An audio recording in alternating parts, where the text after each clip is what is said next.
The Little Prince, written by Antoine de Saint-Exupéry. Narration by Karoll Gravonski. Chapter 1. One day, when I was 6, I saw a wonderful picture. It was in a book on primeval forests called True Stories, and it showed a boa constrictor about to swallow a big cat. This is a copy of the picture. In the book, it said, boa constrictors swallow their prey whole without chewing it. After that, they can't move and they sleep for 6 months, which is the time it takes them to digest it. That made me think about all the exciting things that could happen in a jungle, and eventually I drew a picture of my own using colored pencils. It was my first drawing number 1, and it looked like this. I showed my masterpiece to some grown-ups and asked them if they found the drawing scary. They said, "Why should a hat be scary?" But my drawing wasn't of a hat. It was of a boa constrictor digesting an elephant. So I drew another picture showing the inside of the boa constrictor so that grown-ups could understand. They always need things explained. Drawing number 2 looked like this. The grown-ups advised me to stop drawing boa constrictors with or without their insides showing, and to concentrate instead on geography, history, arithmetic, and grammar.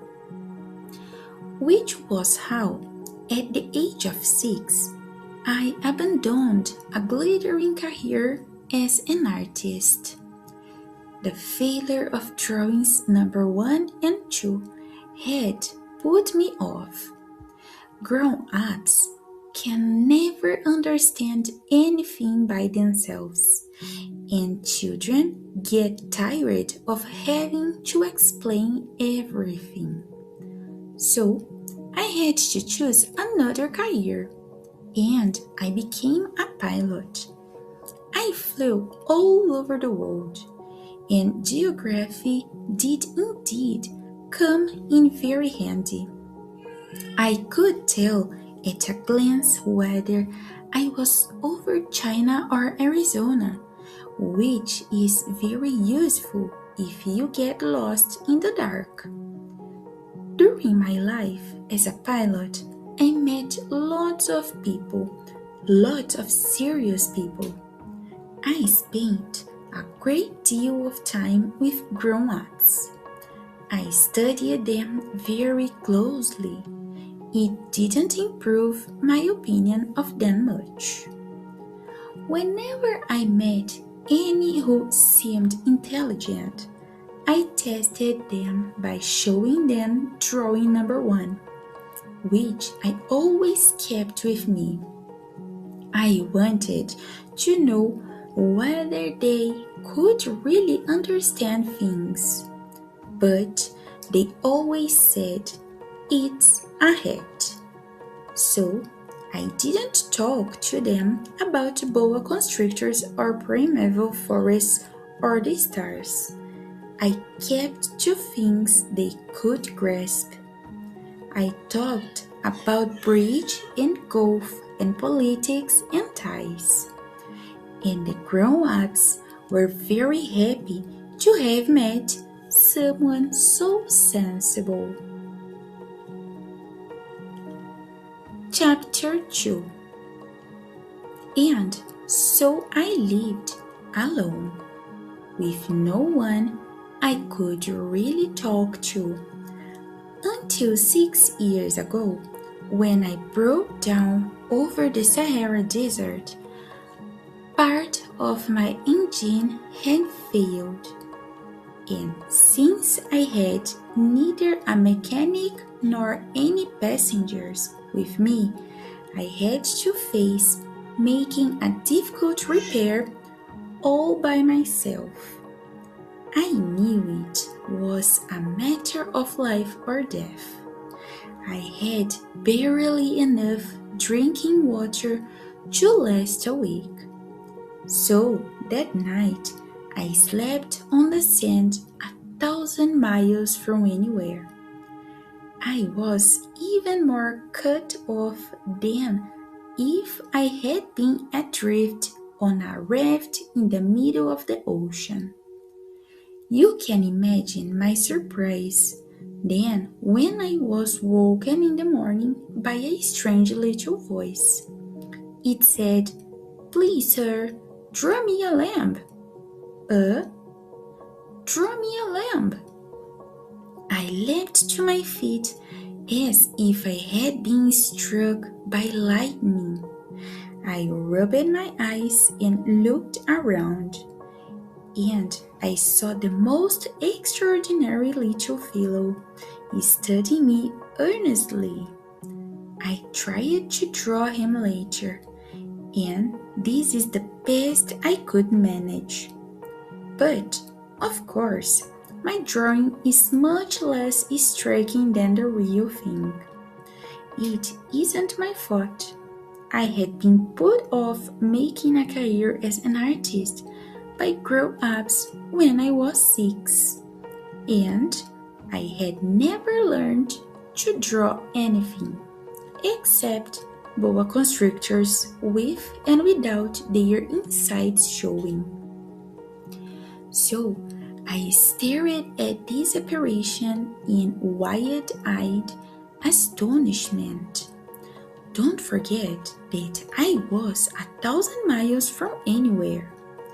Yet the little fellow before me didn't seem to be lost, nor dying of exhaustion, nor dying of hunger or thirsty, nor frightened to death. He didn't look anything like a child lost in the middle of the desert, 1,000 miles from anywhere. When I finally managed to speak, I said, "But what are you doing here?"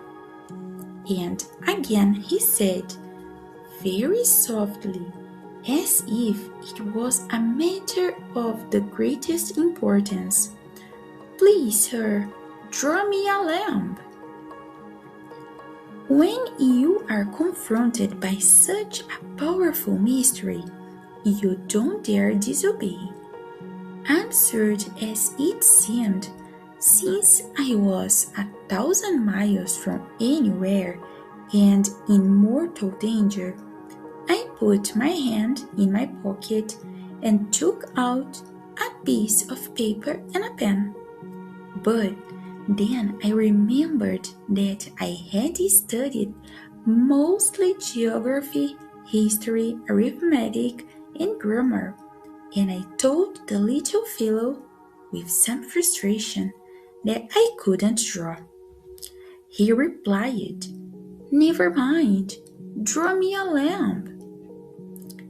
As I had never drawn a lamp before, I drew him one of the only 2 things I knew how to draw: the boa constrictor without its insides showing.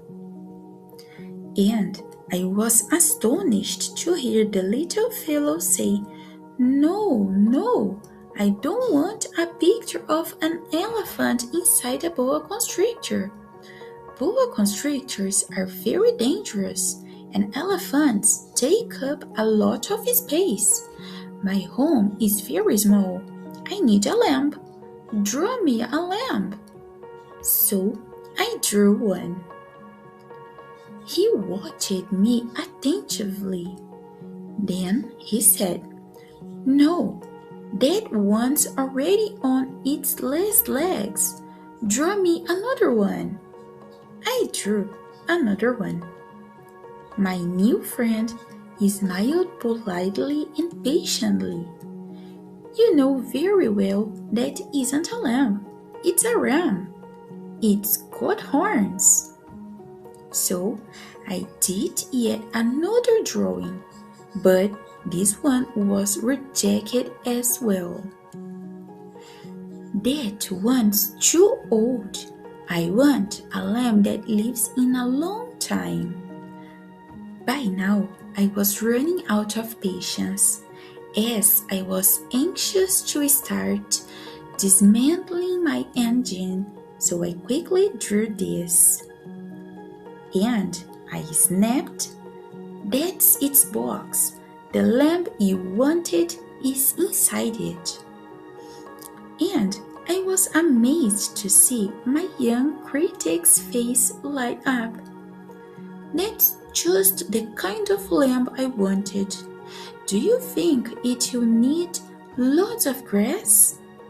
"Why?" "Because my home is very small." "I'm sure there will be enough. I've given you a very small lamb." He looked down at the drawing. "Not that small. Look, he's gone to sleep." And that is how I met the little prince.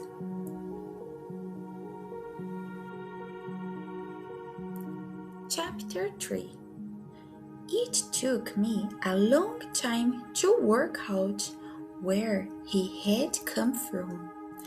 Although he asked me lots of questions, the little prince never took any notice of mine. So it was from things he just happened to mention that I gradually pieced it all together. For example, when he first saw my plane, "I shan't draw my plane. It's far too complicated for me to draw." He said, "What's that thing there?" "It's not a thing. It can fly. It's a plane. It's my plane." And I was proud to tell him that I could fly. Then he explained, "What? You've fallen from the sky?" "Yes," I said modestly. "Huh, that's funny." And the little prince burst into joyful laughter, which I found very annoying. I like people to take my misfortune seriously. Then he added, "So you come from the sky as well. Which planet are you from?" I immediately spotted a glimmer of light in the mystery of his presence in the desert, and I quickly asked, "So you're from another planet?" But he didn't answer me. He was gently nodding in the direction of my plane. "It's true, you couldn't have come very far in that." And he lapsed into a lengthy daydream. Then, taking my lamp from his pocket, he sank into a profound meditation on his praise. You can imagine how much his veiled reference to other planets had intrigued me. So I was eager to find out more. "Where do you come from, little fellow? Where is your home? Where are you taking my lamb?" After a thoughtful silence, he said, "The good thing about the box you've given me is that at night he'll be able to sleep in it." That's right.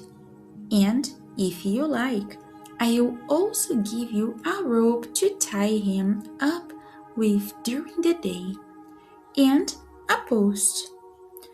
My suggestion seemed to shock the little prince. Tie him up? What a strange idea! But if you don't tie him up, he'll wander off somewhere and get lost. And my new friend burst out laughing again. But where do you think he'll go? Wherever he likes, whichever way he's facing. At that, the little prince said gravely, "It won't make any difference. My home is so small." And with a hint of sadness, he added, "Whichever way you go, you can't get very far." Chapter 4. That was how I found out another very important thing about the little prince, which was that the planet he came from was not much bigger than a house. I shouldn't have been too surprised.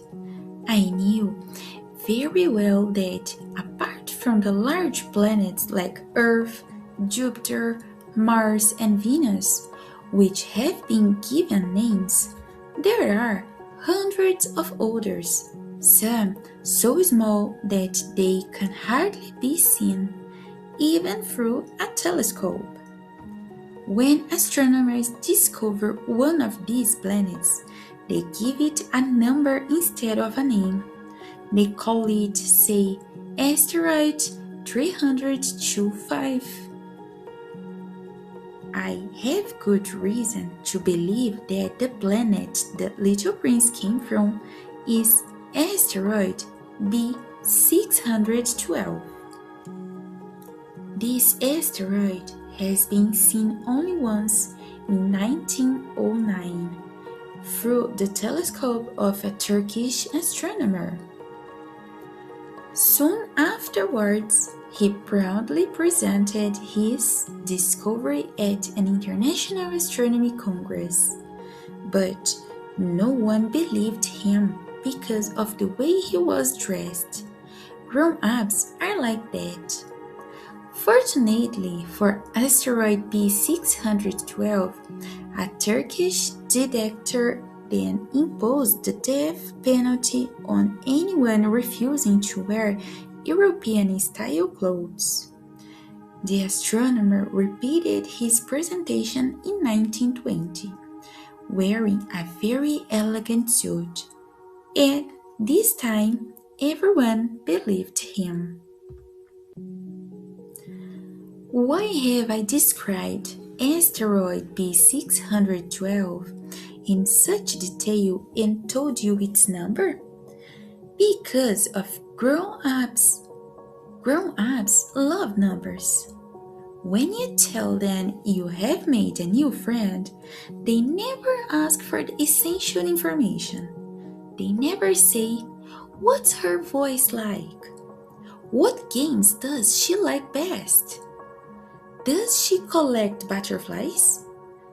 They ask you, "How old is she? How many brothers has she got? How much does she weigh? How much does her father earn?" This is how they believe they will get to know her. If you say to grown-ups, "I've seen a beautiful house made of pink bricks with geraniums in the windows and doves on the roof," they won't be able to visualize it.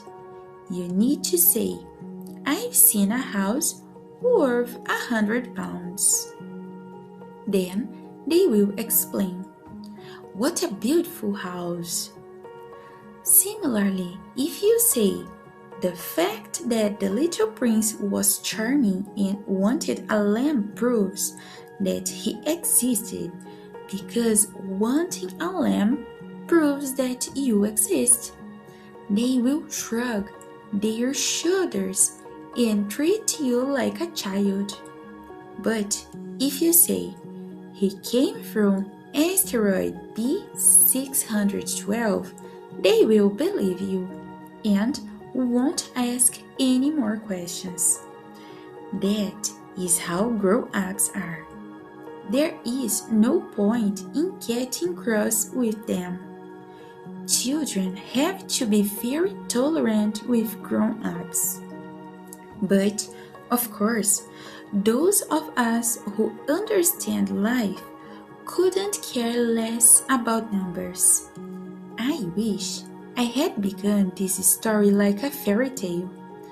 I wish I could have written, once upon a time, there was a little prince who lived on a planet hardly bigger than himself, and he needed a friend. Those who understand life would have found that much more believable. You see, I don't want this book to be taken lightly. I find it quite distressing to write down what I remember.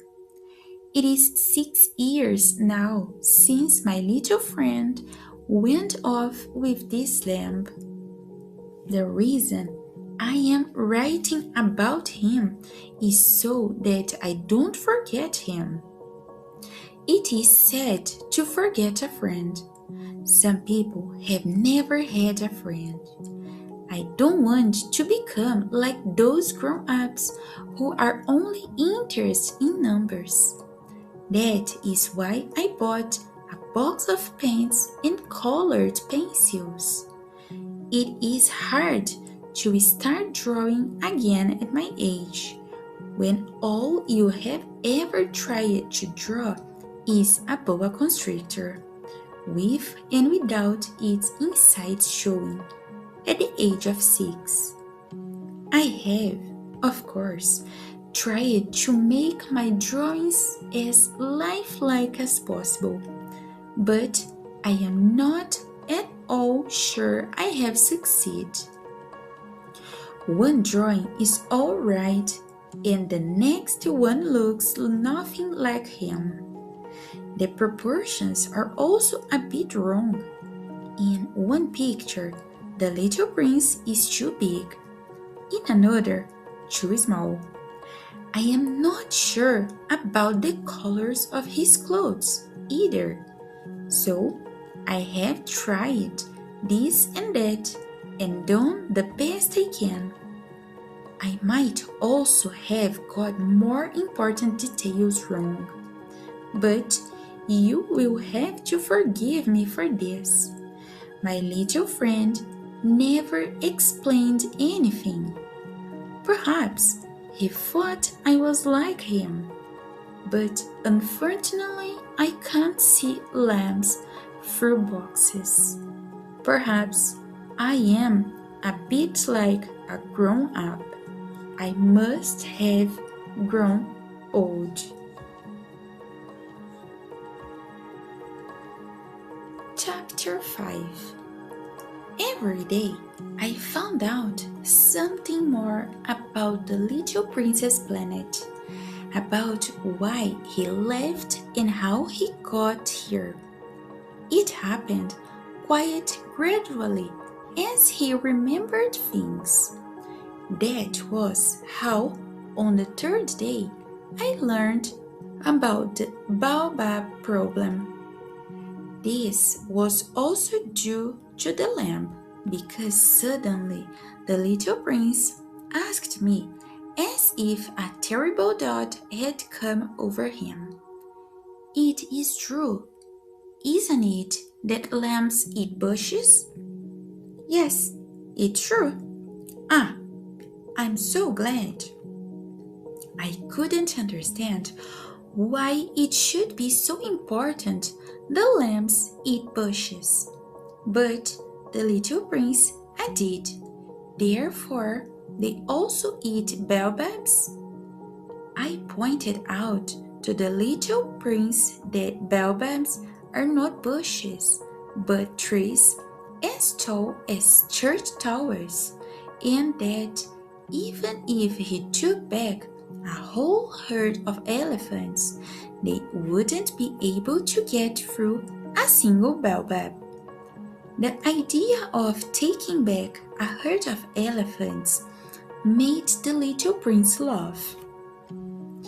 You'd have to stack them on top of each other. But then he spoke thoughtfully. Baobabs start out by being small before they become tall. That's right. But why do you want your lambs to eat small baobabs? He answered, Oh, that's a silly thing to ask, as if the answer was obvious. And it took me a great deal of mental effort to work out the problem for myself. In fact, on the Little Princess planet, as on every other planet, there were good plants and bad plants, and consequently, good plant seeds and bad plant seeds. But seeds aren't visible. They sleep secretly in the ground until one of them feels like waking up. Then it stretches and pushes up a lovely harmless little shoot, tentatively at first, towards the sun. If it is a radish or a rose shoot, it can be left to grow freely. But if it is a bad plant, you must pull it up immediately as soon as you realize what it is. Now, on the Little Princess planet, there were some terrible seeds, baobab seeds. The planet's surface was infested with them, and baobabs, if they aren't tackled early enough, can never be got rid of. They take over the entire planet. Their roots penetrate it, and if the planet is small and there are too many baobabs, they split it apart. It's just something you have to do, the little prince told me later. Every morning, when you've finished cleansing yourself, you must carefully clean the planet. You have to make yourself pull up baobabs on a regular basis as soon as you realize they aren't roses. They look just like roses when they are very small. It's a very tedious job, but a very simple one.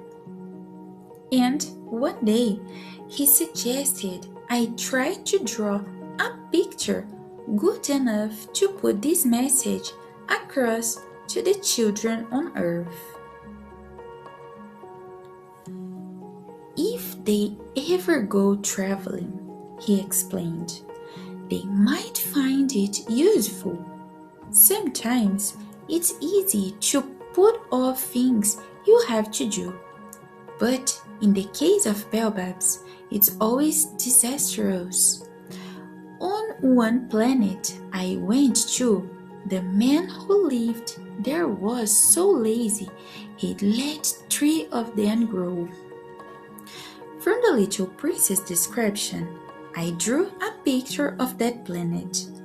I don't really like telling people what they should and shouldn't do, but so few people know how dangerous baobab can be. They pose such a threat to anyone finding themselves on an asteroid that, for once, I made an exception. I am being honest and saying, children, beware of baobabs. The reason I took so much trouble over this picture was that I wanted to warn my young friends of a risk they, like me, have been running for a long time without realizing it. The message I was giving them made it all worthwhile. You might wonder why there aren't any other drawings as elaborate as the drawing of the baobabs. The answer is simple. I tried, but I failed. When I drew the baobabs, I was driven by a sense of urgency. Chapter 6. Ah, yes, my little prince. This is how, bit by bit, I came to know your sad story.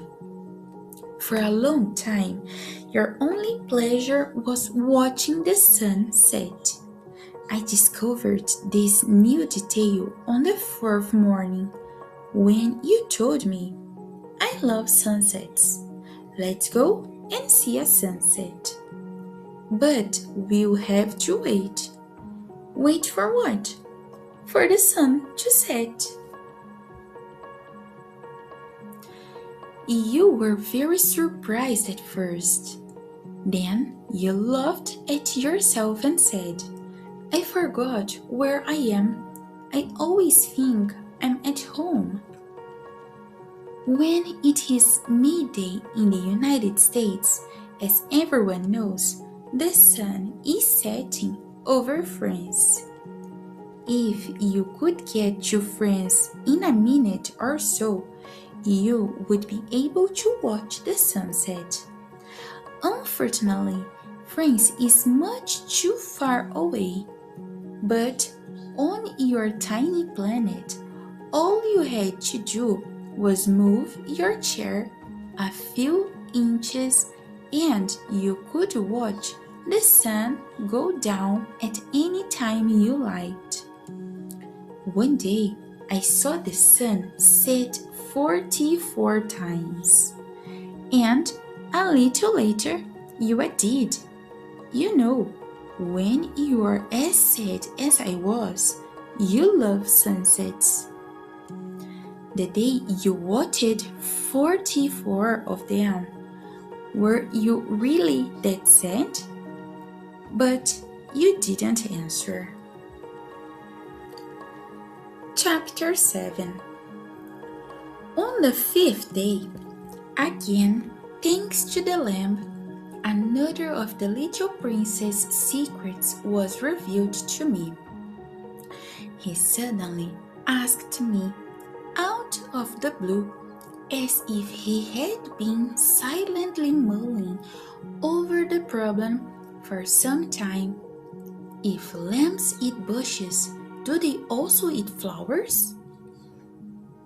Lambs eat whatever comes their way. Even flowers with thorns? Yes, even flowers with thorns. So, what's the use of thorns? I didn't know. I was right in the middle of trying to unscrew a jammed bolt in my engine. I was very worried. It was beginning to look as though there was a serious problem. And my drinking water was running out, making me fare the worst. What's the use of thorns? The little prince never let a question go once he'd asked it.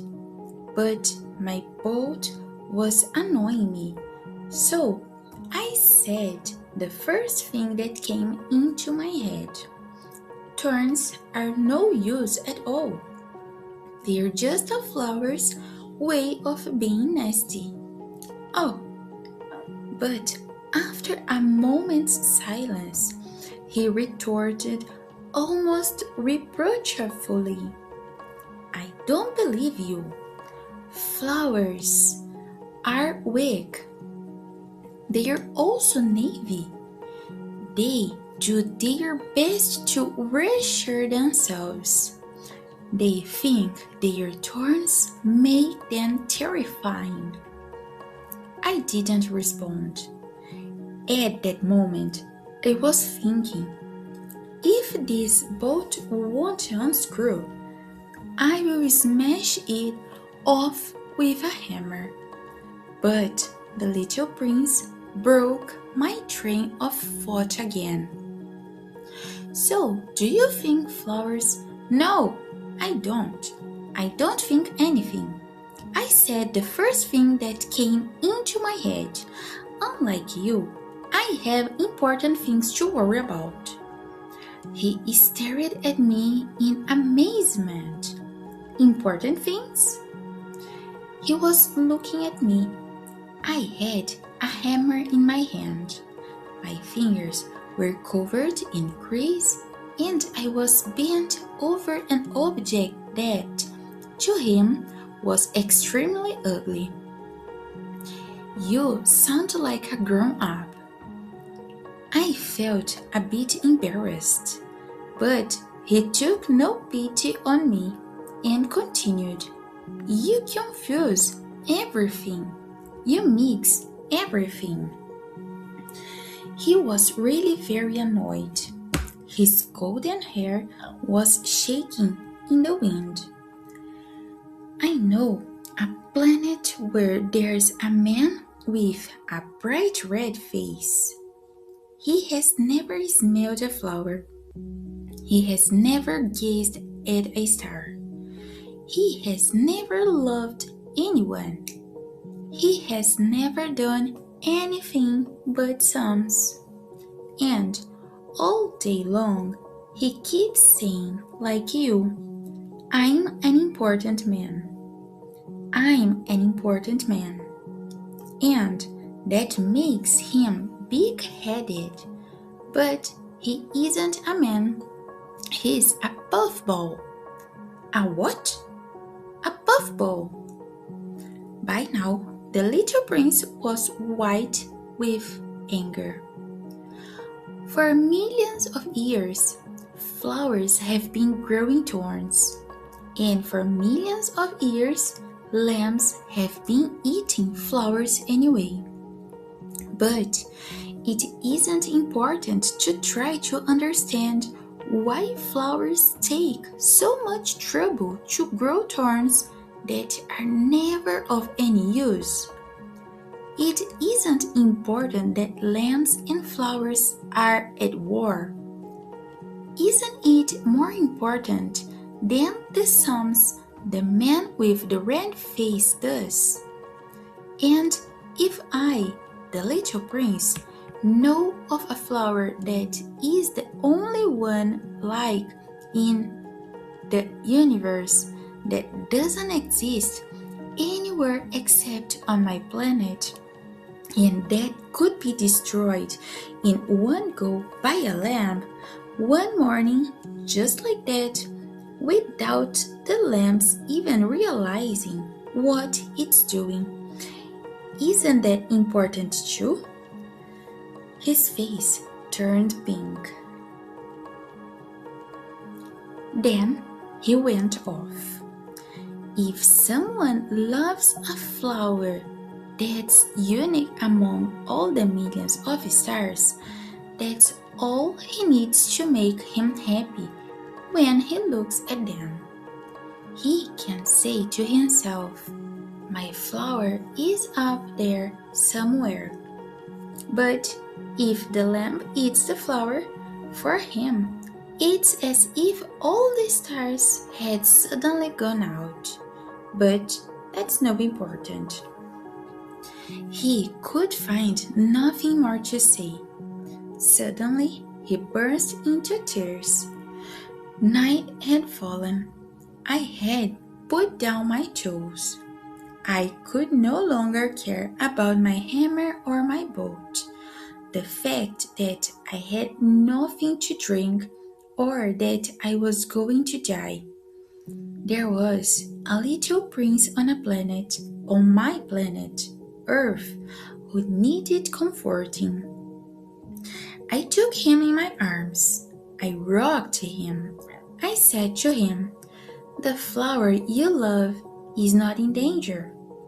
I will draw a muzzle for your lamb. I will draw you a shield for your flower. I will. I didn't really know what to say. I felt very clumsy.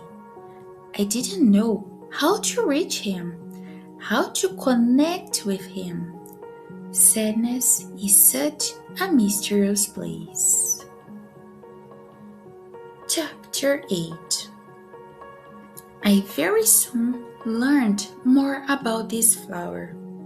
On the little princess planet, there had always been very simple flowers, with a single row of petals, which didn't take up any space and didn't bother anyone. They appeared in the morning among the grass and disappeared again in the evening.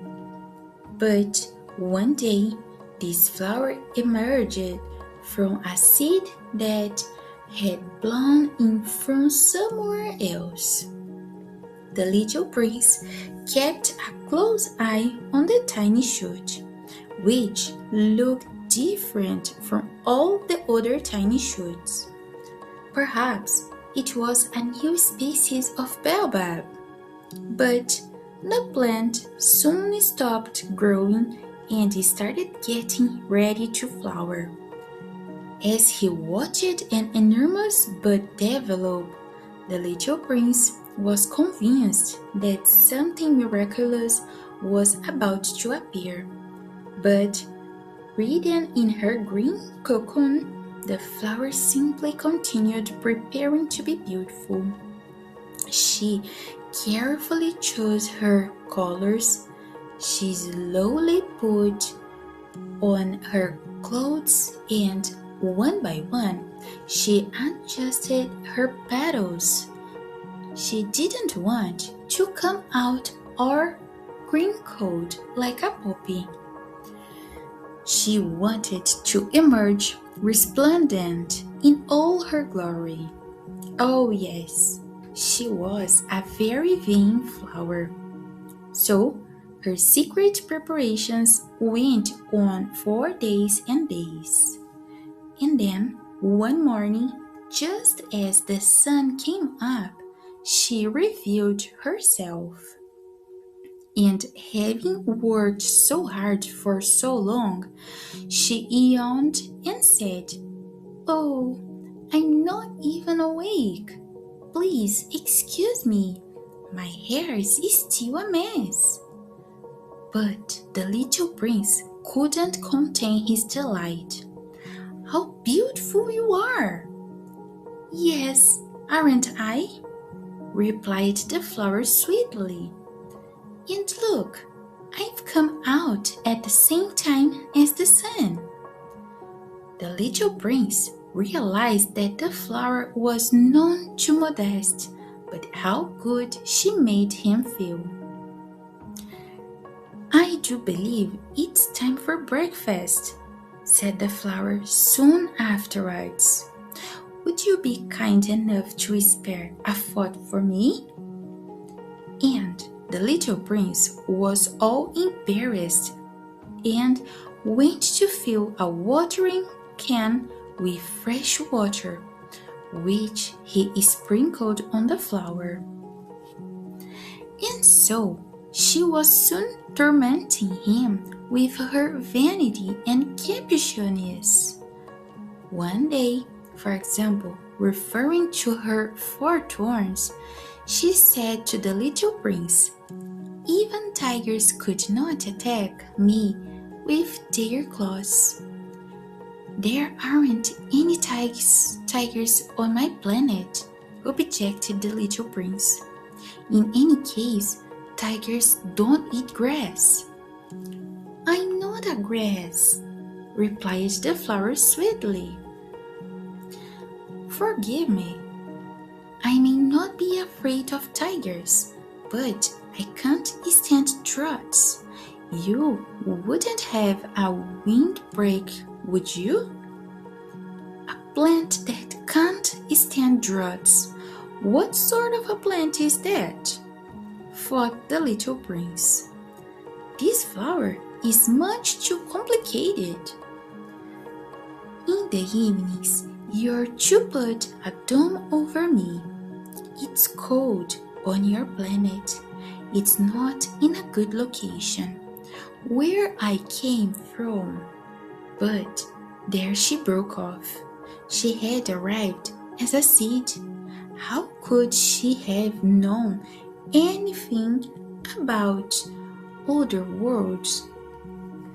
Ashamed at being caught fabricating such a childish lie, she coughed 2 or 3 times to make the little prince feel guilty. "And the windbreak? I was about to fetch it, but you were talking to me." Then she coughed a little harder to make him feel sorry anyway. And so, despite wanting to show how much he loved her, the little prince soon became suspicious of the flower. He had taken her empty words seriously, and now he was very unhappy. "I shouldn't have listened to her," he confided in me one day. "You should never listen to flowers. You should look at them and smell them. Mine filled my plant with fragrance, but I was unable to enjoy it. That business about tigers should have made me feel sorry for her, but it only annoyed me." He confided me again another time. How stupid I was! I should have judged her on her actions and not on her words. She gave me her fragrance. She lit up my world. I should never have run away. I should have realized that her silly games were a sign of affection. Flowers are so full of contradictions, but I was too young to know how to love her. Chapter 9. I think it was a flock of migrating birds that gave him an opportunity to get away. The morning before he left, he tie-dyed the whole planet. First, he carefully swept his active volcanoes. He had 2 active volcanoes, which were really handy for heating his breakfast in the mornings. He also had a dormant volcano, but as he always said, you never know. So he swept the dormant volcano as well. If they are swept regularly, volcanoes burn gently and steadily without ever erupting. Volcanic eruptions are like chimney fires. They are the result of neglect. Obviously, here on Earth, our volcanoes are much too big for us to sweep. That is why they cause us so many problems. Next, with some sadness, the little prince pulled up all the new baobab shoots. He thought he would never be going back. Yet, that morning, all these familiar tasks seemed unusually reassuring, and when he watered the flower for the last time and went to fetch the dome to put over her, he suddenly felt like crying. "Goodbye," he said to the flower, but she didn't reply. "Goodbye," he said again. The flower coughed, but not because she had a cold. "I've been foolish," she said at last. "Please forgive me and try to be happy." He was surprised that she hadn't reproached him.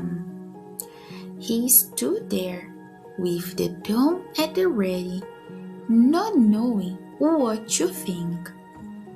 He couldn't understand why she was so kind and calm.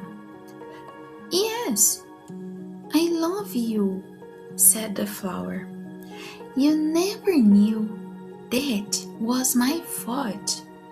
It really doesn't matter, but you were as foolish as I was. Try to be happy. Put the doll down. I don't want it anymore." "But what about the wind?" "My cough isn't as bad as all that. The cool night air will do me good. I'm a flower." "But what about the bugs and the animals?" "If I can't put up with 2 or 3 caterpillars, how will I ever know what a butterfly is like? I hear they are very beautiful. In any case, who else will come and see me? You'll be a long way away. As for animals, I have nothing to fear. I have my own claws." And she innocently showed her found thorns. Then she said, "Don't stand around like that. It's annoying. You've decided to leave, so go." Because she didn't want him to see her cry. She was a very proud flower. Chapter 10.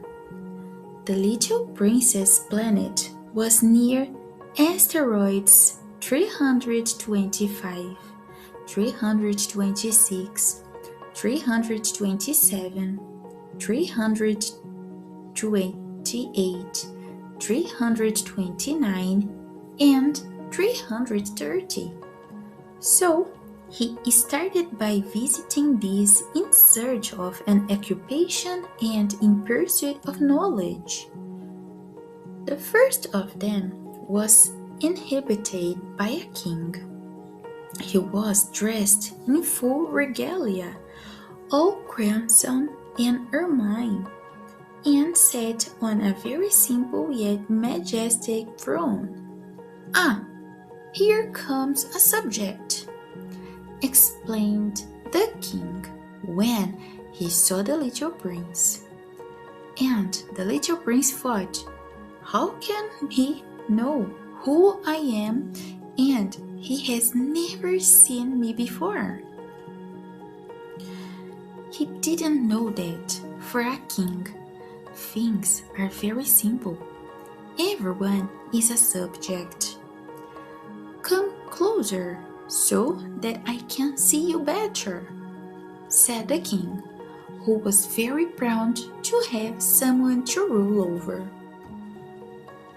The little prince looked around for somewhere to sit, but the entire planet was smothered by the king's magnificent ermine cloak.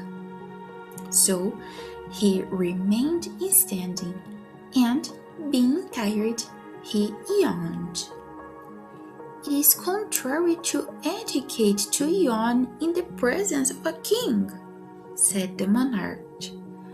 "I forbid it." "I can't help it," replied the little prince with great embarrassment. "I've had a long journey and I haven't slept." "In that case, said the king. I command you to yawn. I haven't seen anyone yawn for years. Yawns are rather an rarity round here. Go ahead, yawn again. I command you. Now you're intimidating me. I can't do it again, said the little prince, blushing deeply. Well, now, replied the king, in that case, I command you sometimes to yawn and sometimes to. He mumbled something and seemed frustrated. You see, for the king, the most important thing was that people should respect his authority. He could not tolerate disobedience. He was an absolute ruler, but since he was also a good man, he wanted his commands to be reasonable. If I were to command, he continued, if I were to command a general to turn into a seabird, and if the general failed to obey, it would not be the general's fault. It would be my fault. May I sit down? Asked the little prince timidly.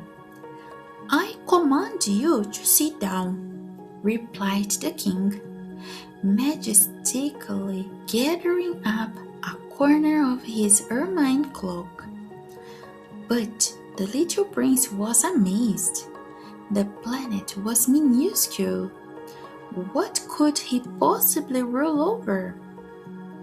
Your Majesty, he said, please excuse me for asking, but I command you to ask, said the king hastily.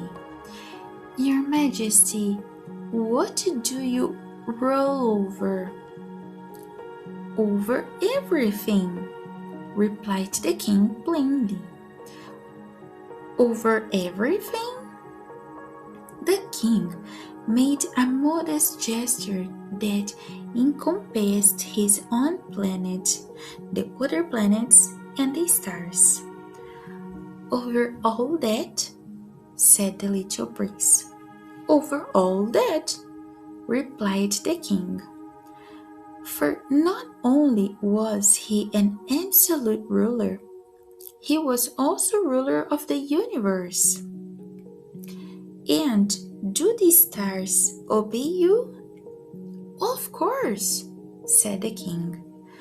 They obey me instantly. I will not tolerate indiscipline. The little prince was amazed by the king's power. If it were his, he could watch not just 48, but 72 or even 100 or even 200 sunsets in one day, without even having to move his chair. And as he was feeling rather sad at the thought of having abandoned his own planet, he decided to risk asking the king a favor. I'd like to see a sunset. Would you be kind enough to command the sun to set? If I were to command a general to fly from flower to flower like a butterfly, or to write a tragedy, or to turn into a seabird, and if the general failed to execute the command I had given him, which of us, he or I, would be at fault? You would be, said the little prince firmly. Precisely. One must ask of each person what that person can give, continued the king. Authority rests primarily on reasonableness. If you command your people to go and throw themselves into the sea, they will revolt. I have the right to demand obedience because my commands are reasonable. What about my sunset? Repeated the little prince, who never let a question go once he had asked it. You shall have your sunset. I shall demand it, but in accordance with the science of government, I shall wait until the conditions are favorable. When will that be? Inquired the little prince. Well, now, replied the king, consulting a large calendar. Well, now, it will be it will be this evening at about 20 minutes to 8. And you shall see how promptly I am obeyed. The little prince yawned. He was sorry he would miss the sunset, but he was getting rather bored. There's nothing more for me to do here, he told the king. I'm going to move on. Don't go, replied the king, who was so pleased to have a subject.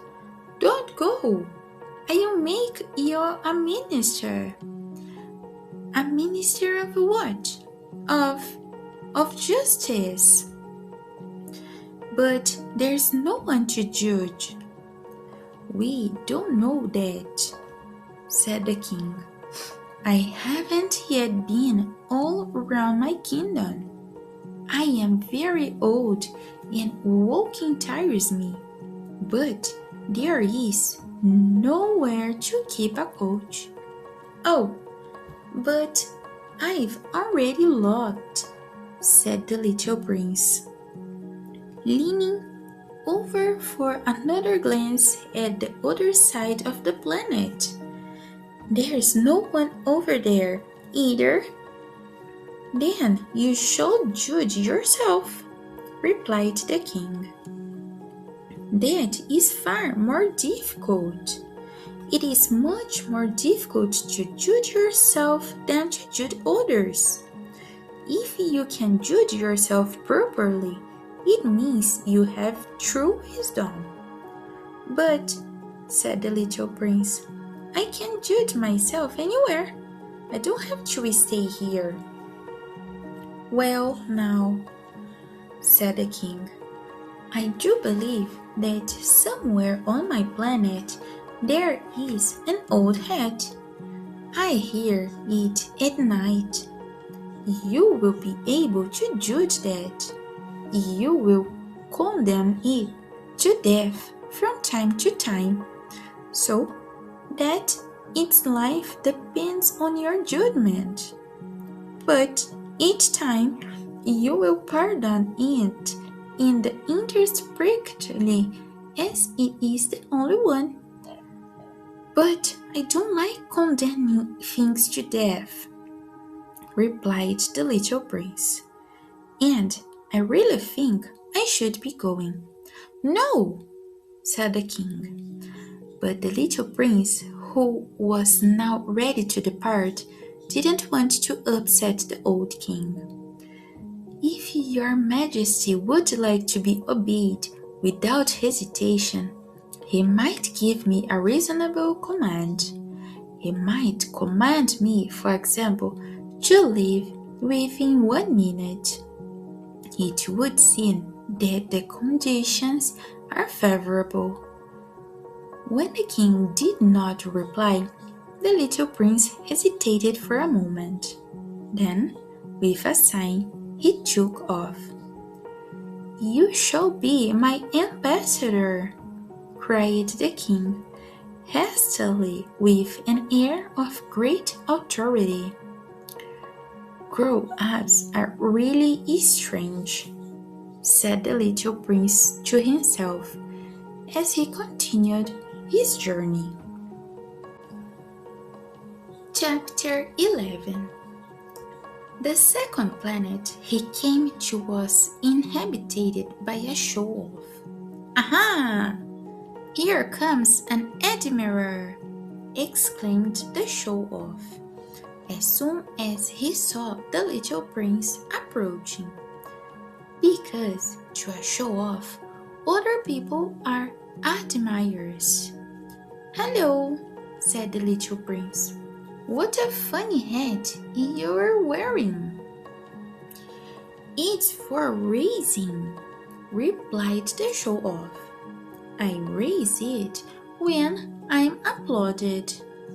Sadly, no one ever comes this way." "Oh, really?" said the little prince, without understanding. "Try clapping your hands," suggested the show-off. The little prince clapped his hands. The show-off raised his head and gave a modest bow. "This is more fun than being with the king," thought the little prince, and he clapped his hands again. The show-off raised his head again and gave another bow.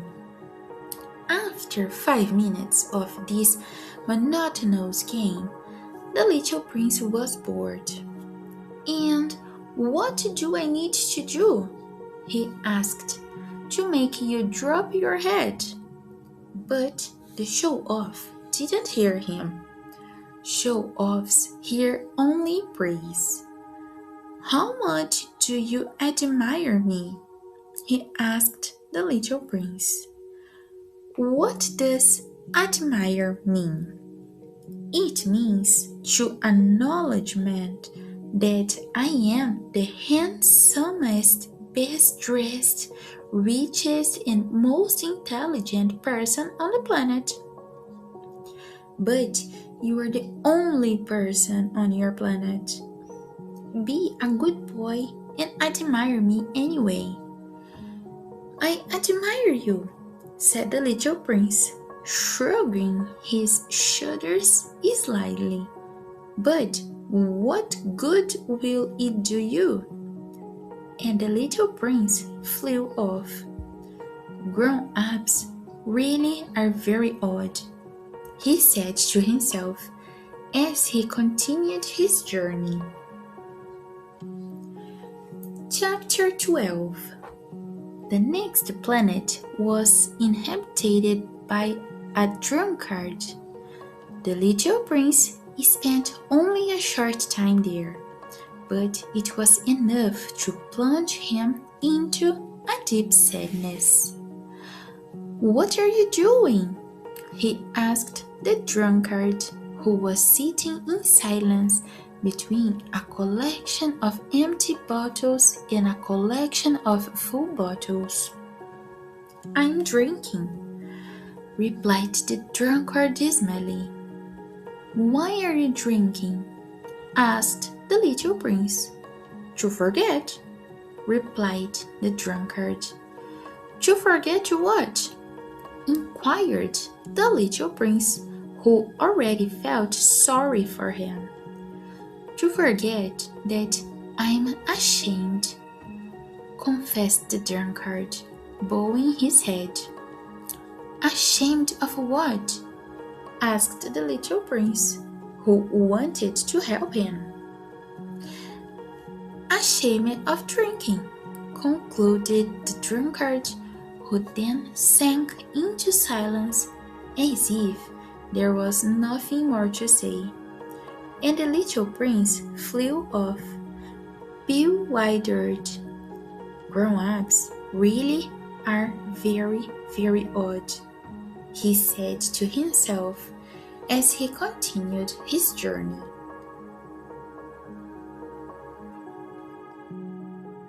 Chapter 13. The The fourth planet belonged to a businessman.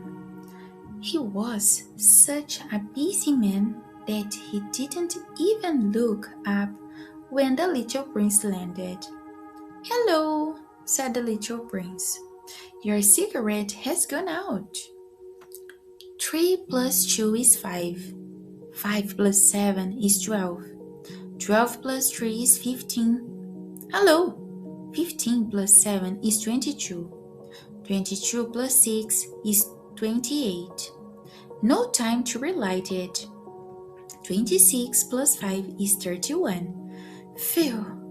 That comes to 501,622,731.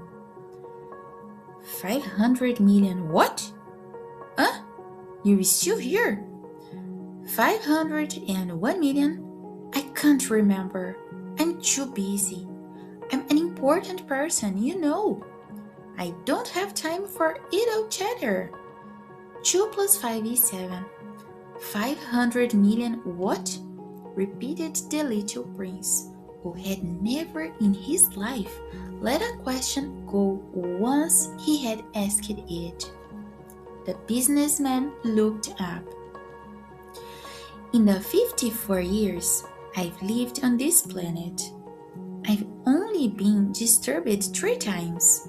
The first time was 22 years ago, when a bug flew in from God knows where. It made such a dreadful noise. I made 4 mistakes in 1 column. The second time was 11 years ago, when I had an attack of rheumatism. I'm an important person, you know. And the third time was just now. Where was I? Yes, 501 million. Million what?" The businessman realized he had no hope of being left in peace. "Of those little things you sometimes see in the sky. Flies? No, those light shiny things. Bees? No, those little yellow things that idle people dream about. But I'm an important person, you know. I don't have time for daydreaming." "Oh, you mean stars?" "Yes, that's right, stars." "And what are you going to do with 500 million stars?" 501,622,731. I'm an important man, you know. I have to be precise. "And what are you going to do with all those stars?" "What am I going to do with them?" "Yes, nothing. I own them." "You own the stars?" "Yes, but I've just met a king who... Kings don't owe anything. They just reign over things. It's not the same at all." "And what's the point of owning the stars?" "It makes me rich." "And what's the point of being rich?" "So that I can buy other stars, if anyone finds any." This man, thought the little prince, is about as logical as a drum card. Nevertheless, he kept on asking questions. "How can you own the stars?" "Who do you think they belong to?" returned the businessman technically. "I don't know. No one." "Then they belong to me, because I thought of it first." "Is that all you have to do?" "Of course. If you find a diamond that doesn't belong to anyone, it's yours. If you find an island that doesn't belong to anyone, it's yours. If you have an idea that no one else has had, you patent it. It's yours. And I own the stars because no one else has ever thought of owning them. That's true, said the little prince. And what do you do with them? I manage them. I call them, then I count them again, said the businessman. It's not easy, but I'm an important person. The little prince still wasn't satisfied. But if I own a scarf, I can put it around my neck and wear it. If I own a flower, I can pick it and take it somewhere. But you can't pick stars. No, but I can bank them. What does that mean? It means that I write down on a piece of paper how many stars I own. Then I lock the piece of paper in a drawer. Is that all? That's all there is to it. It might be amusing, thought the little prince. It's also quite clever, but it's not very important. The little prince had very different ideas about what was important from those of grown-ups. Well, he went on, I own a flower which I water every day. I own 3 volcanoes which I sweep every week. You see, I also sweep the dormant one. You never know. By owning my volcanoes and my flower, I can be of use to them, but you're of no use to the stars. The businessman opened his mouth, but could think of nothing to say, and the little prince flew off. Grown-ups really are totally bizarre, he said to himself as he continued his journey. Chapter 14. The 5th planet was very peculiar. It was the smallest of them all. There was just enough room on it for a street lamp and a lamplighter. The little prince could not comprehend what purpose could be served. Here in the middle of the sky, on a planet without houses or people, by a street lamp and a lamplighter. However, he said to himself, this man may be absurd, but he's less absurd than the king or the show-off or the businessman or the drunkard. At last, what he does makes some sense.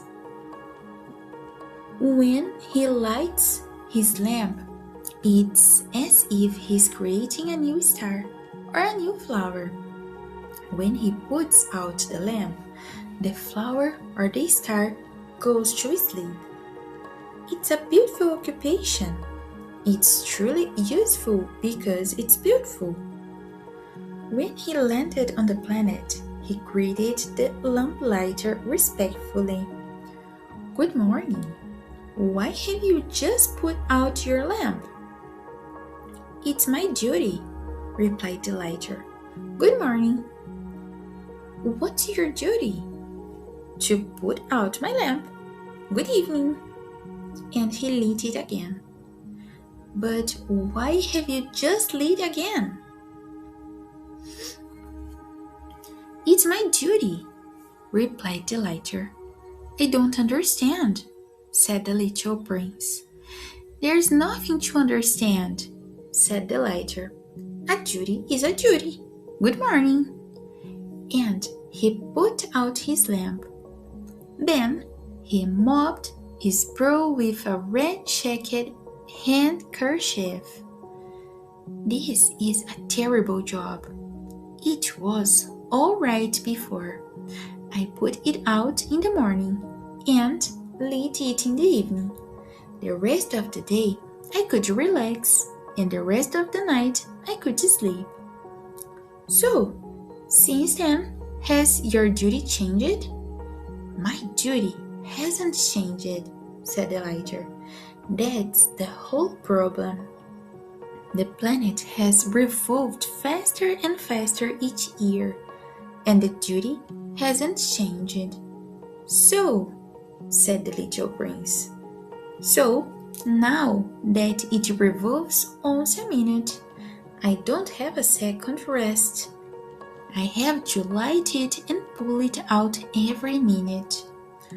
How funny! Your days only last a minute?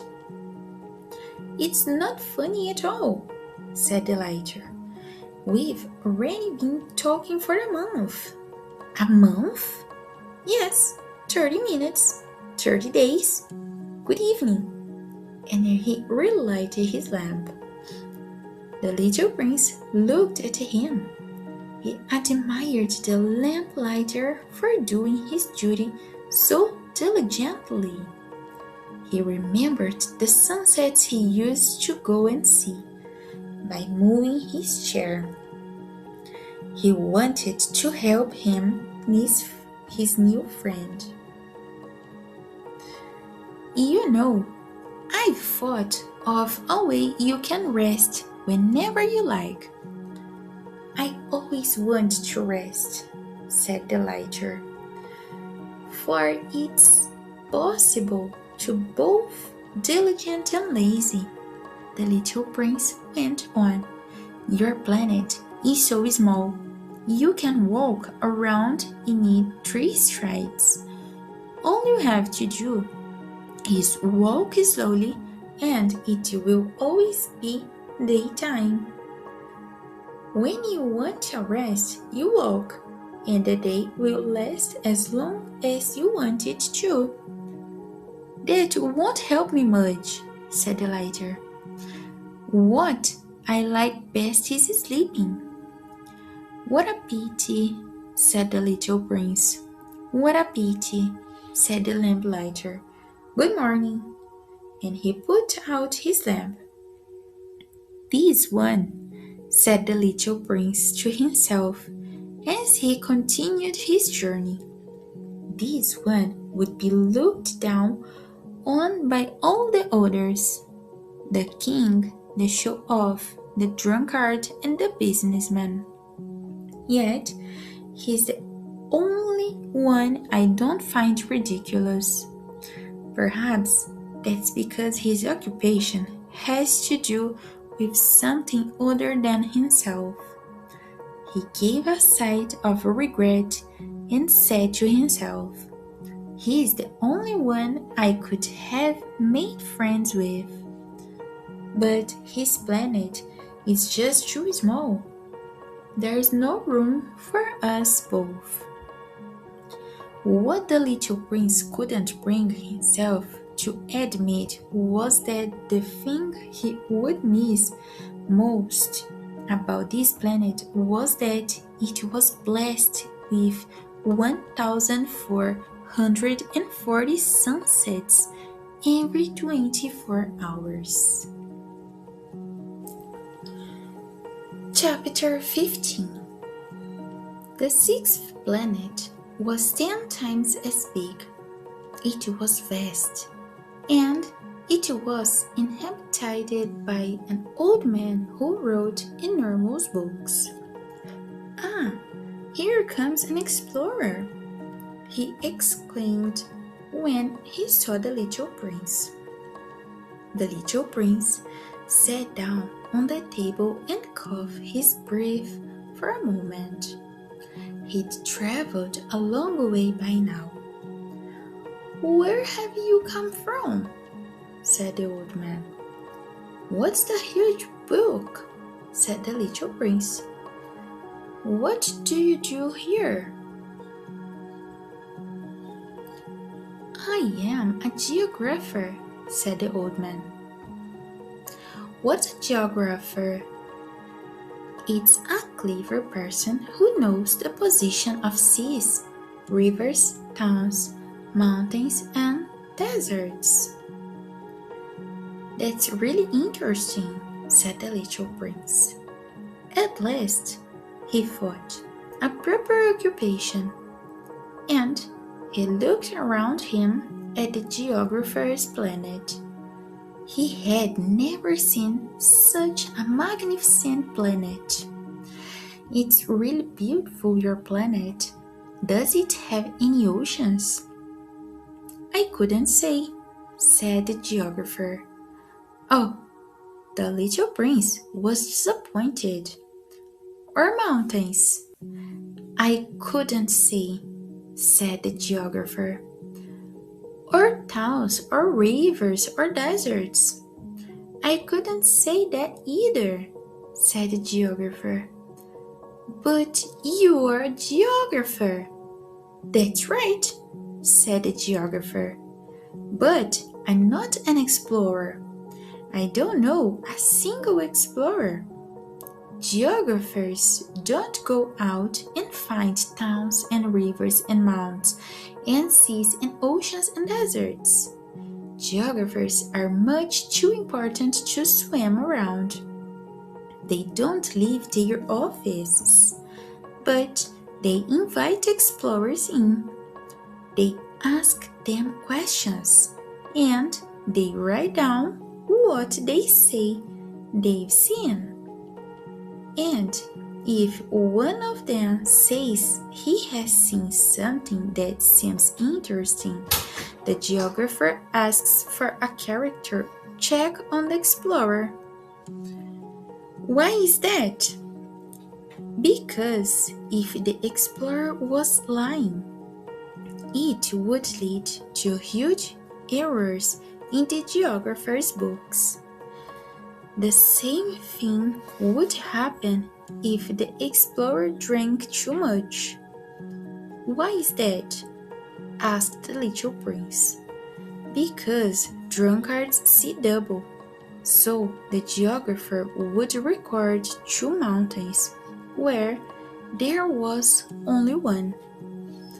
I know someone, said the little prince, who wouldn't be a very good explorer. Quite possibly. So, if the explorer seems to be of good character, we then run a check on the thing he has discovered. You go there? No, that would be too complicated. We instruct the explorer to present some evidence. If, for example, he says he has discovered a large mountain, we instruct him to bring us some large rocks. The geographer suddenly became excited. But you've come a long way. You're an explorer. You can tell me about your planet. And the geographer, who had opened his record book, began sharpening his pencil. We write down the explorer's description in pencil first. We don't write it in ink until the explorer has presented his evidence. Well, said the geographer. Oh, said the little prince. Well, my planet isn't all that interesting. It's very small. There are 3 volcanoes, 2 active volcanoes, and 1 dormant volcano. But you never know. You never know, said the geographer. There's also a flower. We don't record flowers, said the geographer. Why is that? They're beautiful, aren't they? Because flowers are ephemeral. What does ephemeral mean? Atlases, said the geographer, are the most valuable of all books. They never go out of date. Mountains don't often move. Oceans very seldom run dry. The things we write about are eternal. But dormant volcanoes can wake up again, interrupted the little prince. What does ephemeral mean? Whether a volcano is asleep or awake makes no difference to us, said the geographer. What matters to us is that it's a mountain. Mountains don't change. But what does ephemeral mean? Repeated the little prince, who had never in his life let a question go once he had asked it. It means having a very short life. Will my flower have a very short life? Of course.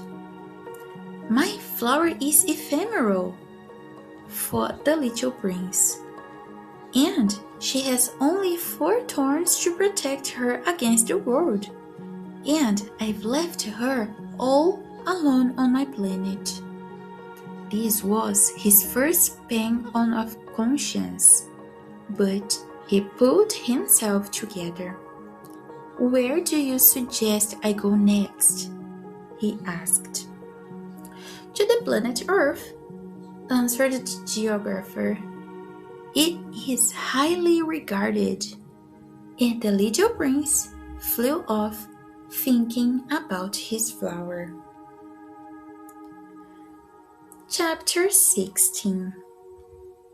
So, the 7th planet he visited was Earth. Earth is no ordinary planet. It has a total of 111 kings, 7,000 geographers, 900,000 businessmen, 7.5 million drunkards, and 311 million show-offs. Altogether, about 2 billion grown-ups.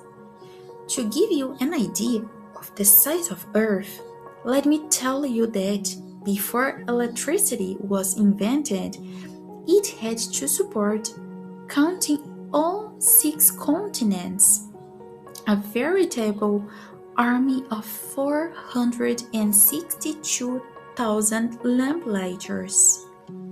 Seen from a certain distance, it created a marvelous effect.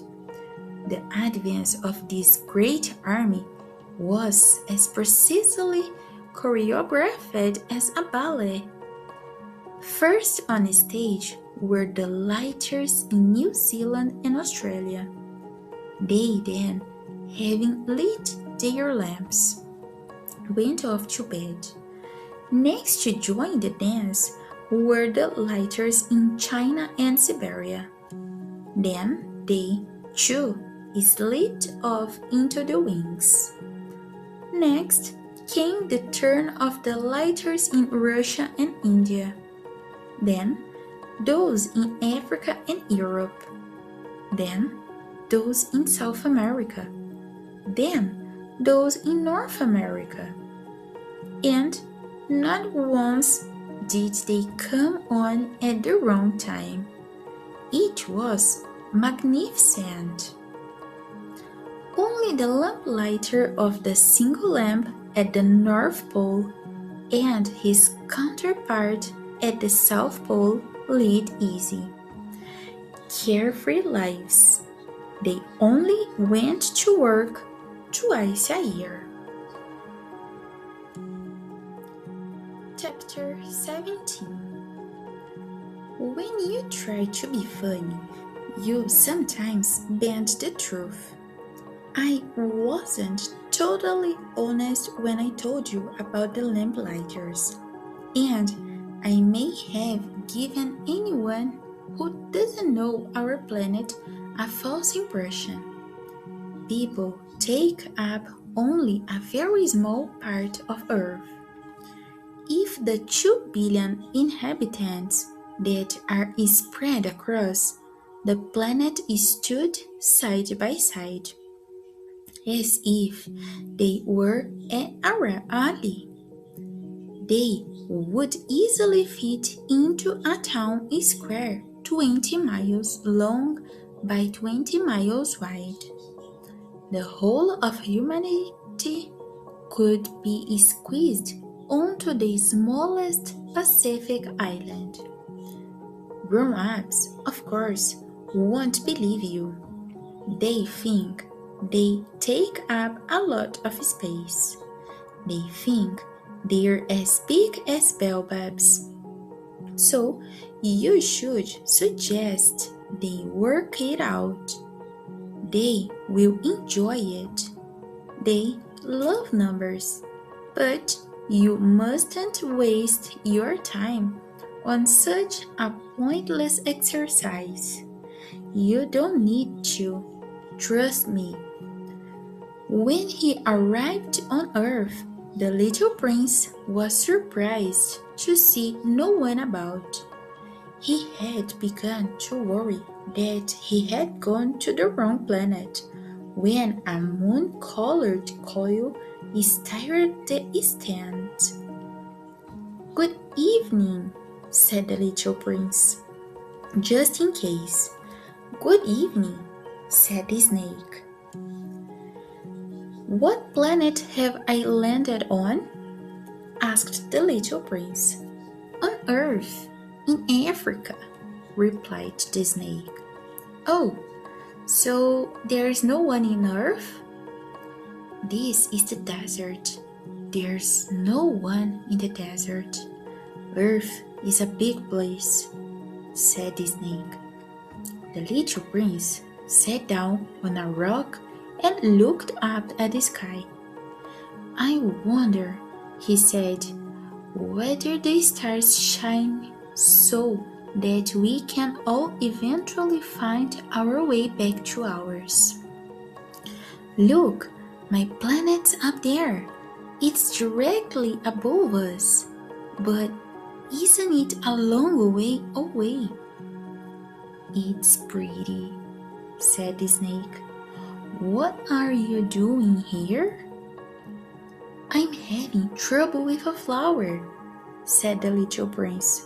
"Ah," said the snake, and neither of them spoke. "Where are all the people?" asked the little prince at last. "It's rather lonely in the desert." "It's rather lonely among people too," said the snake. The little prince looked at him for a while. "You're a funny creature," he said at last, "as thin as my finger. But I'm more powerful than a king's finger," said the snake. The little prince smiled. "You can't be that powerful. You haven't even got any feet. You can't even travel." "I can take you further than any ship," said the snake, and he wound himself around the little prince's foot like a gold anklet. "Whoever I touch is returned to the earth he came from," he added. "But you're pure and you've come from a star." The little prince said nothing. "I feel sorry for you, a weak little thing on this great rock called Earth. I might be able to help you one day if you ever miss your planet more than you can bear. I could." Yes, I understand," said the little prince. "But why do you always talk in riddles?" "There are none that I cannot solve," said the snake, and neither of them spoke. Chapter 18.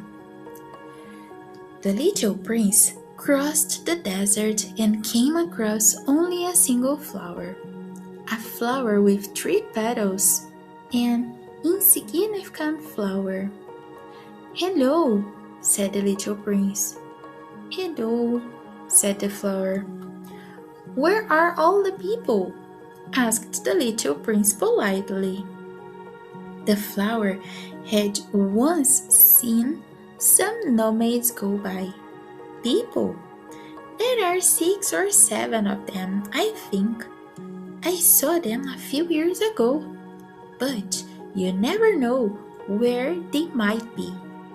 The wind blows them about. They don't have roots, which causes them lots of problems. Goodbye, said the little prince. Goodbye, said the flower. Chapter 19. The little prince climbed to the top of a large mountain. The only mountains he had ever seen were his 3 volcanoes, which came up to his knees. He used to use the dormant volcano as a stool. From the top of a mountain as high as this, he thought, I will be able to see the whole planet and all the people. But all he saw was sharply pointed rocks. Hello, he said, just in case. Hello, hello, hello, answered the echo. Who are you? Said the little prince. Who are you? Who are you? Who are you? Answered the echo. Will you be my friends? I'm all alone, he said. I'm all alone. I'm all alone. I'm all alone, answered the eagle. What a funny planet, thought the little prince. It's all dry and pointy and it smells of salt. And the people have no imagination. They repeat everything you say to them. On my planet, there was a flower, and she always spoke first. Chapter 20. But it happened that after walking for a long time through sand and rocks and snow, the little prince at last came upon a road, and all roads lead to the abode of men. Good morning, he said. He was standing before a garden, all abloom with roses. Good morning, said the rose. The little prince gazed at them. They all looked like his flower. Who are you? He demanded, thunderstruck. We are rose, the rose said. And he was overcome with sadness. His flower had told him that she was the only one of her kind in all the universe. And here were 5,000 of them, all alike in one single garden. She would be very much annoyed, he said to himself. If she should see that, she would cough most dreadfully, and she would pretend that she was dying to avoid being laughed at. And I should be obliged to pretend that I was nursing her back to life, for if I did not do that, to humble myself also, she would really allow herself to die. Then he went on with his reflections. I thought that I was rich, with a flower that was unique in all the world, and all I had was a common rose and 3 volcanoes that come up to my knees, and one of them perhaps extinct forever. That doesn't make me a very great prince. And he lay down in the grass and cried. Chapter 21. It was then that the fox appeared. Good morning, said the fox. Good morning, said the little prince, responded politely. For when he turned around, he saw nothing. I am right here, the voice said, under the apple tree. Who are you? Asked the little prince. And I did. You are very pretty to look at.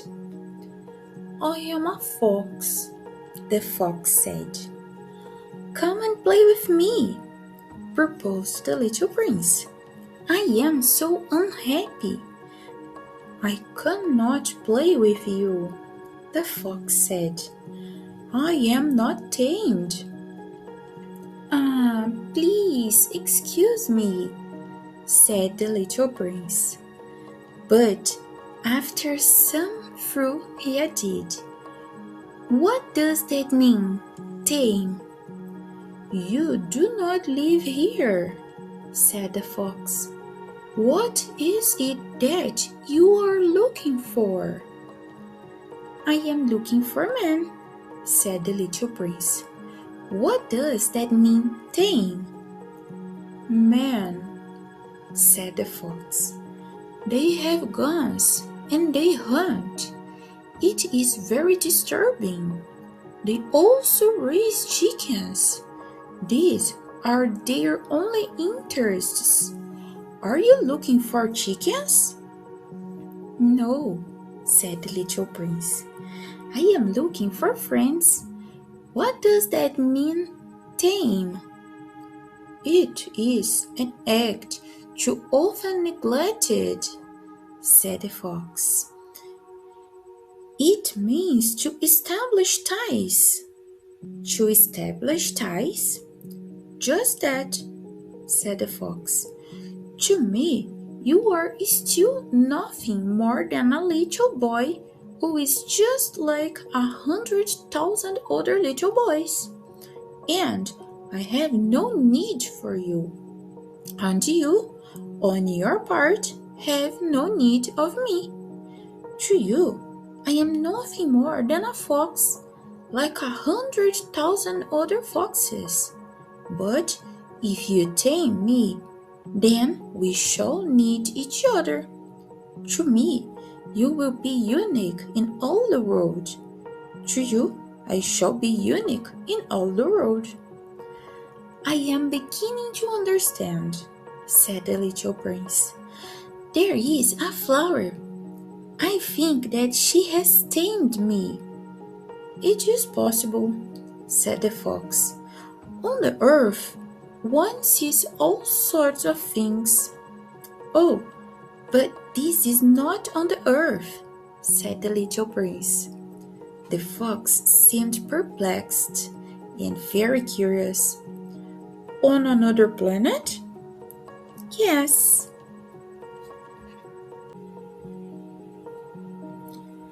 I want to very much, the little prince replied. But I have not much time. I have friends to discover and a great many things to understand. One only understands the thing that one tames, said the fox. Men have no more time to understand anything. They buy things already made at the shops. But there is no shop anywhere where one can buy friendship. And so, men have no friends anymore. If you want a friend, tame me. What must I do to tame you? Asked the little prince. You must be very patient, replied the fox. First, you will sit down at a little distance from me, like that, in the grass. I shall look at you out of the corner of my eye, and you will say nothing. Words are the source of misunderstandings. But you will sit a little closer to me every day. The next day, the little prince came back.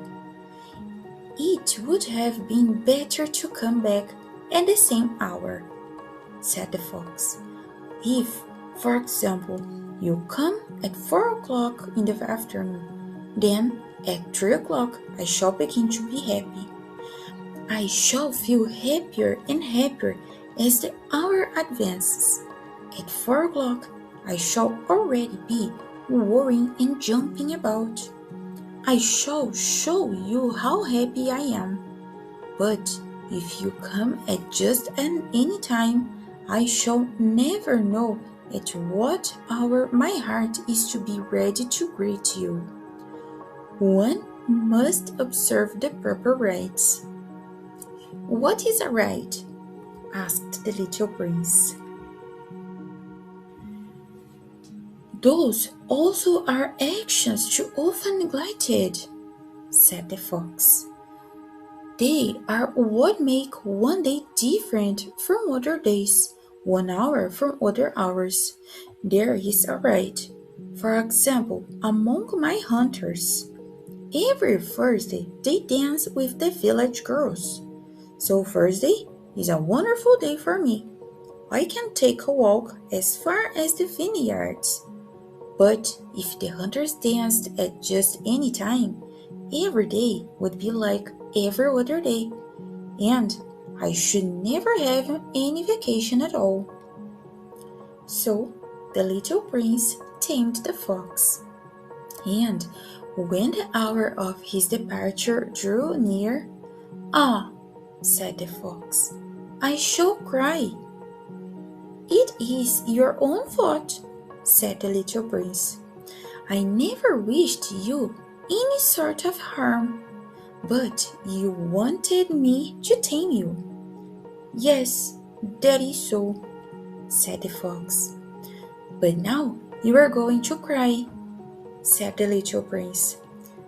"Yes, that is so," said the fox. "Then it has done you no good at all." "It has done me good," said the fox, "because of the color of the wet fields." And then he added, "Go and look again at the rose. You will understand now that yours is unique in all the world. Then come back to say goodbye to me, and I will make you a present of a secret."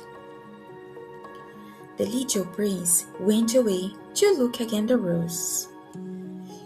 "You are not at all like my rose," he said. "As yet you are nothing. No one has tamed you, and you have tamed no one. You are like my fox when I first knew him. He was only a fox like 100,000 other foxes, but I have made him my friend, and now he's unique in all the world." And the rose were very much embarrassed. "You are beautiful, but you are empty," he went on. "One could not die for you. To be sure, an ordinary passerby would think that my rose looked just like you, the rose that belongs to me.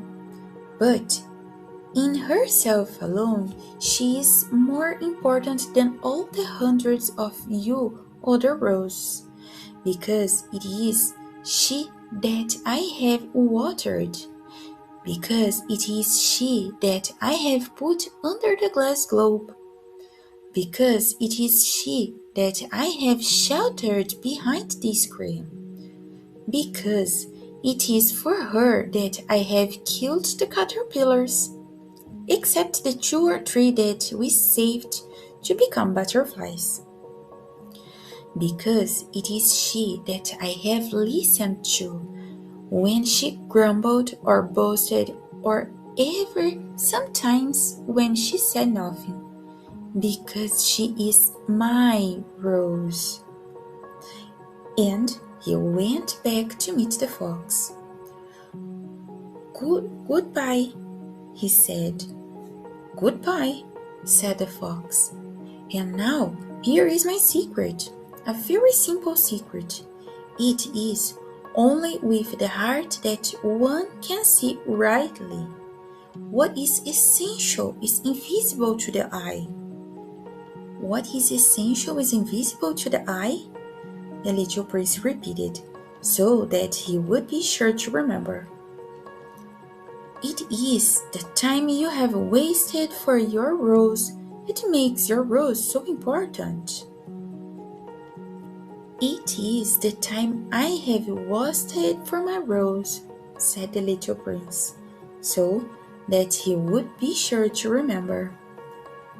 Men have forgotten this truth, said the fox, but you must not forget it.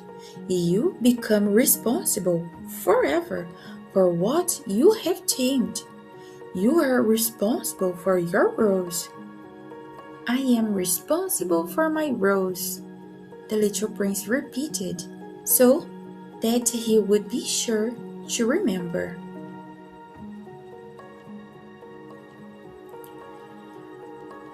Good morning, said the little prince. Good morning, said the railway switchman. What do you do here? The little prince asked. I sort out travelers in bundles of 1,000, said the switchman. I send off the trains that carry them, now to the right, now to the left. And a brilliantly lighted express train shook the switchman's cabin as it rushed by with a roar like thunder.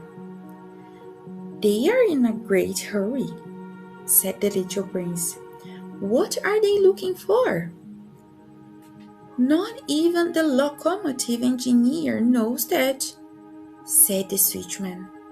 And a second brilliantly lighted express thundered by in the opposite direction. Are they coming back already? Demanded the little prince.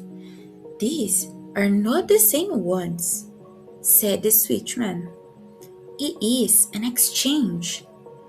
Were they not satisfied where they were? Asked the little prince.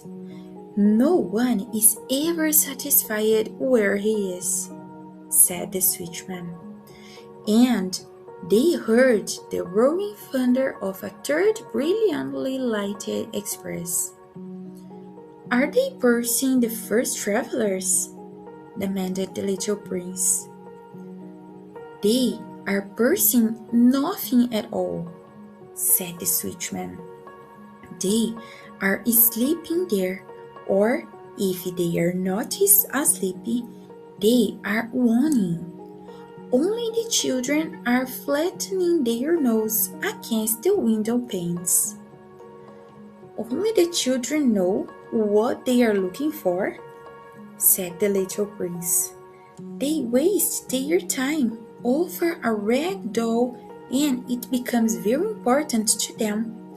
And if anybody takes it away from them, they cry. They are lucky, the switchman said. Chapter 23. Good morning, said the little prince. Good morning, said the merchant. This was a merchant who sold pills that had been invented to quench thirst. You need only swallow one pill a week and you would feel no need of anything to drink. Why are you selling those? Asked the little prince. Because they save a tremendous amount of time, said the merchant. Computations have been made by experts. With these pills, you save 53 minutes in every week. And what do I do with those 53 minutes? Anything you like.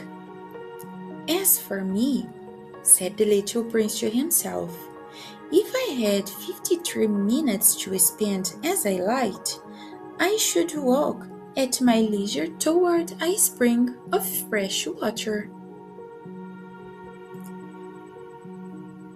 Chapter 24.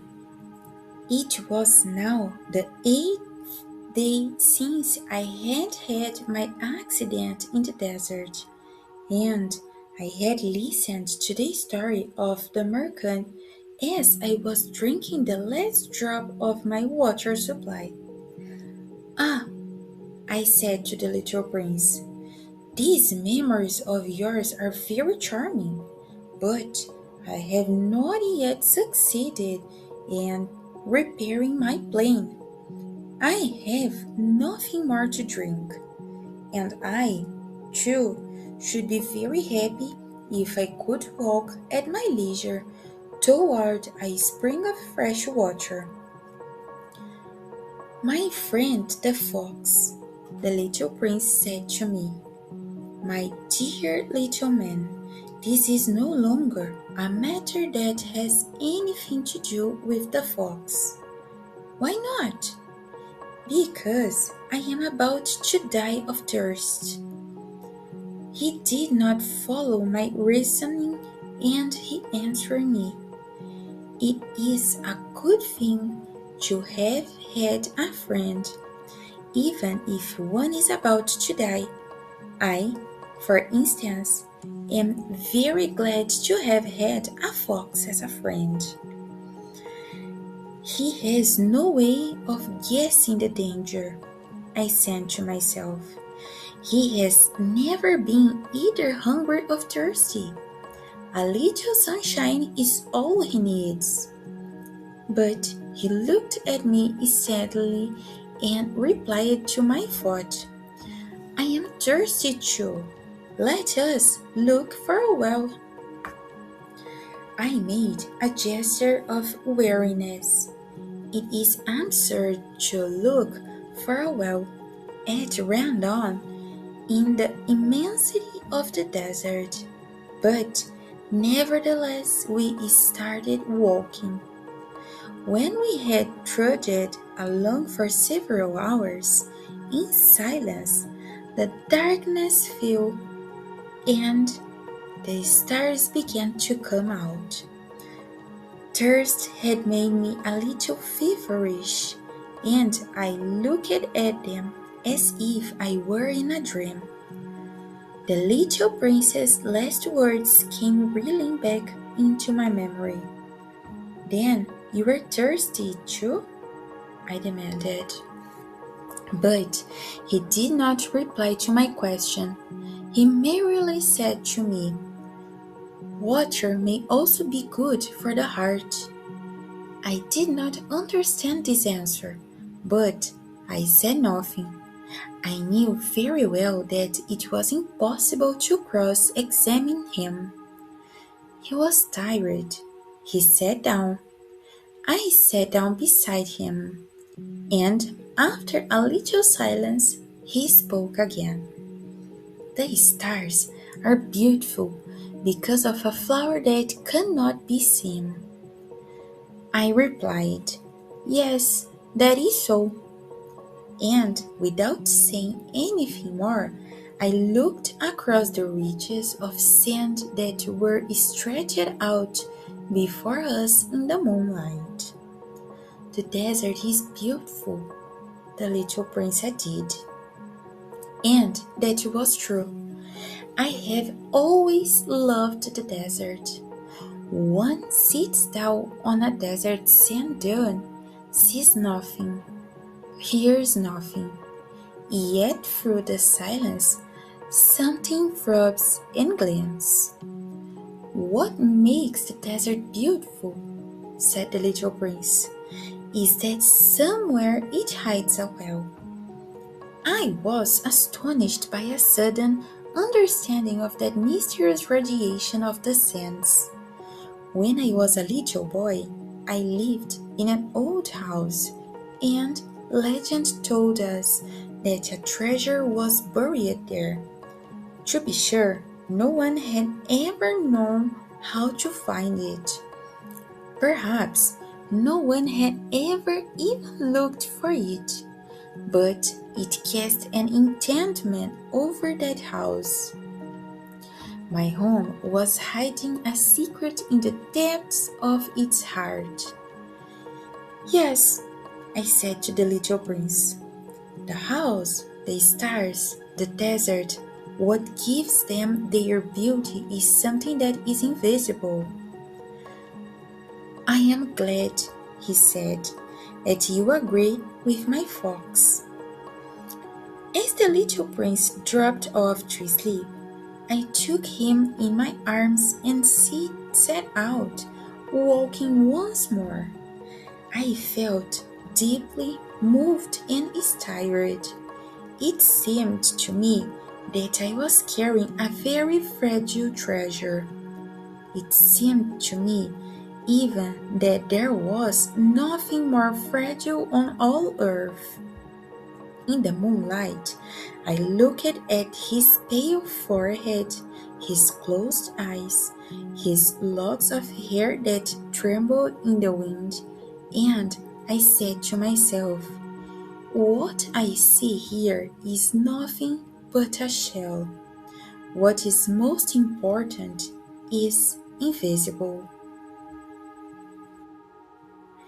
As his lips opened slightly with the suspicion of a half smile, I said to myself again, what moves me so deeply about this little prince who is sleeping here is his loyalty to a flower, the image of a rose that shines through his whole being like the flame of a lamp, even when he is asleep. And I felt him to be more fragile still. I felt the need of protecting him as if he himself were a flame that might be extinguished by a little puff of wind. And as I walked on so, I found the well at daybreak. Chapter 25. Man, said the little prince, set out on their way in express trains, but they do not know what they are looking for. Then they rush about and get excited and turn round and round. And he added, it is not worth the trouble. The well that we had come to was not like the wells of the Sahara. The wells of the Sahara are mere holes dug in the sand. This one was like a well in a village, but there was no village here, and I thought I must be dreaming. It is strange, I said to the little prince. Everything is ready for use. The pulley, the bucket, the rope. He laughed, touched the rope, and set the pulley to working. And the pulley moaned like an old weather vane which the wind has long since forgotten. Do you hear? Said the little prince. We have wakened the well, and it is singing. I did not want him to tire himself with the rope. Leave it to me, I said. It is too heavy for you. I roasted the bucket slowly to the edge of the well and set it there, happy, tired as I was, over my achievement. The song of the pulley was still in my ears, and I could see the sunlight shimmer in the still trembling water. I am thirsty for this water, said the little prince. Give me some of it to drink. And I understood what he had been looking for. I raised the bucket to his lips. He drank, his eyes closed. It was as sweet as some special festival treat.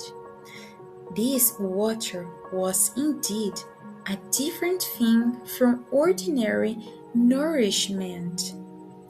Its sweetness was born of the walk under the stars, the song of the bully, the effort of my arms.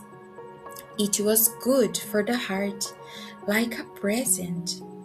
When I was a little boy, the lights of the Christmas tree, the music of the midnight mass, the tenderness of smiling faces used to make up, so the radiance of the gifts I received.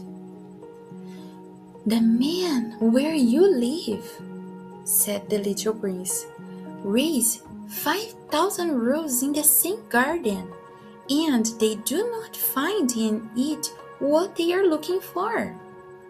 "They do not find it," I replied. "And yet what they are looking for could be found in one single rose or in a little water." "Yes, that is true," I said. And the little prince added, "But the eyes are blind. One must look with the heart." I had drunk the water. I breathed easily. At sunrise the sand is the color of honey, and that honey color was making me happy too. What brought me then this sense of grief? "You must keep your promise," said the little prince softly as he sat down beside me once more. "What promise?" "You know, a muzzle for my sheep. I am responsible for this flower." I took my rough drafts of drawings out of my pocket. The little prince looked them over and laughed as he said, "Your baobabs, they look a little like cabbages." Oh, I had been so proud of my baobabs. "Your fox, his ears look a little like horns, and they are too long." And he laughed again.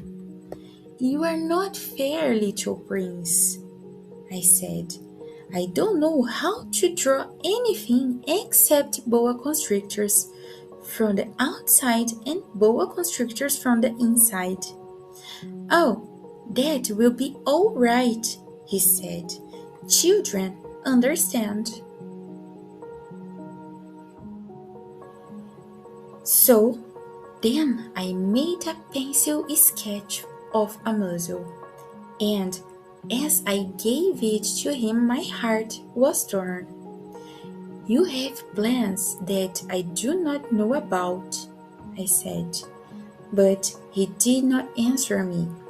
He said to me instead, "You know, my descent to the earth. Tomorrow will be its anniversary." Then, after a silence, he went on, "I came down very near here." And he flushed.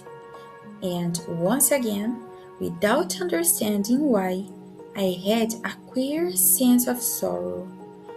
One question, however, occurred to me.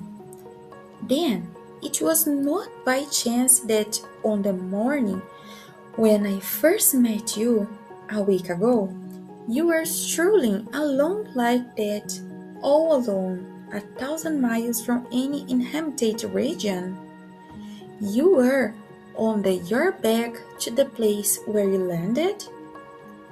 The little prince flushed again, and I added, with some hesitancy, "Perhaps it was because of the anniversary?" The little prince flushed once more.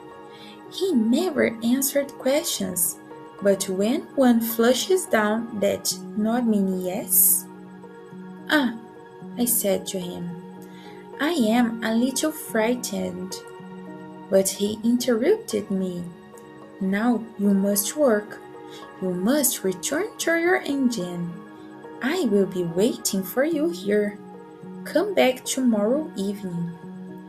But I was not reassured. I remembered the fox. One runs, the risk of weeping a little if one lets himself be tamed.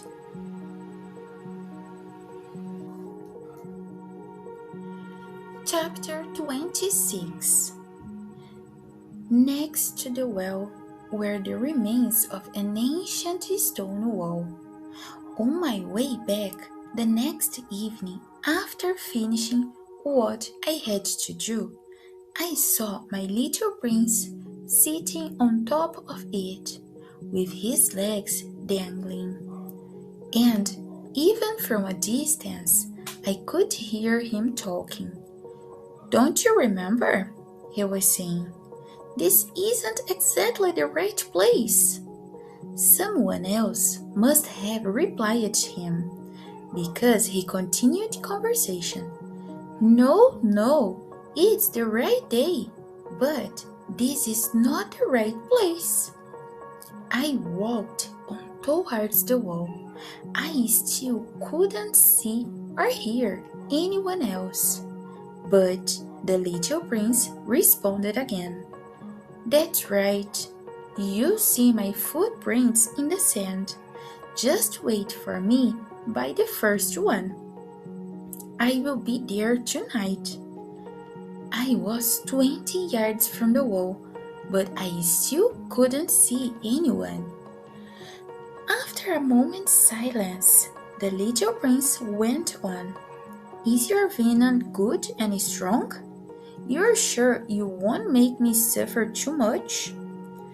My heart froze, and I stopped in my tracks, but still I didn't understand.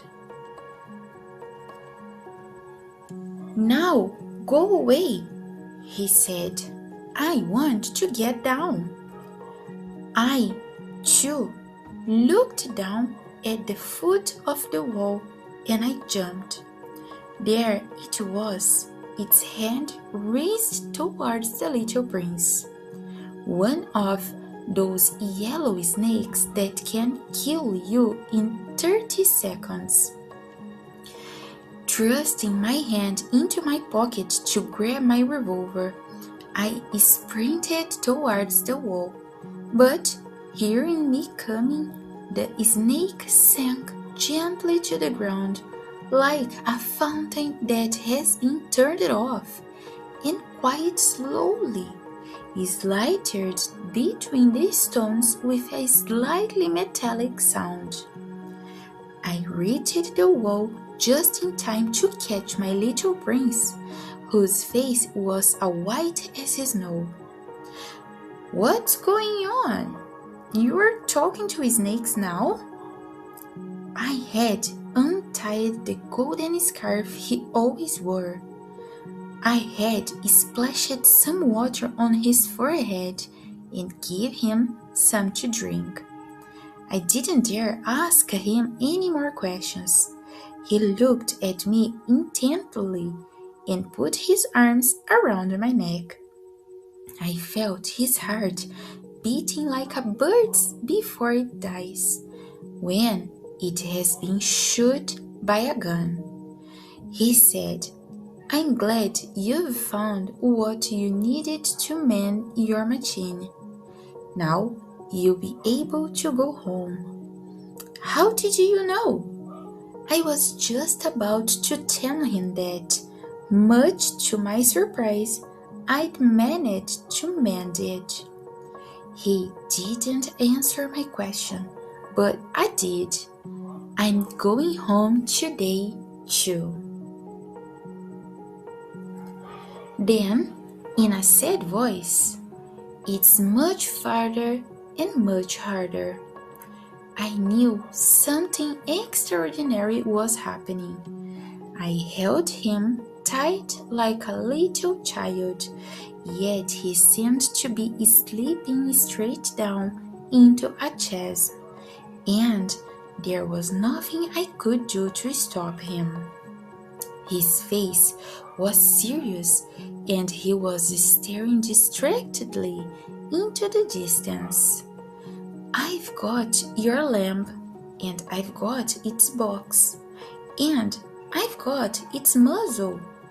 and he smiled sadly. I stood still for a long time.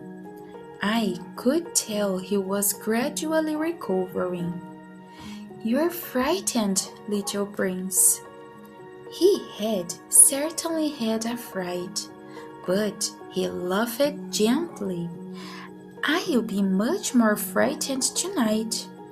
Once again, my blood froze at the thought of something irreparable, and I realized I couldn't bear the prospect of never hearing that laugh again. A laugh that was like a fountain in the desert. "Little prince, let me hear your laugh again." But he said, "Tonight it'll be exactly a year. My star will be directly over the place where I came down last year."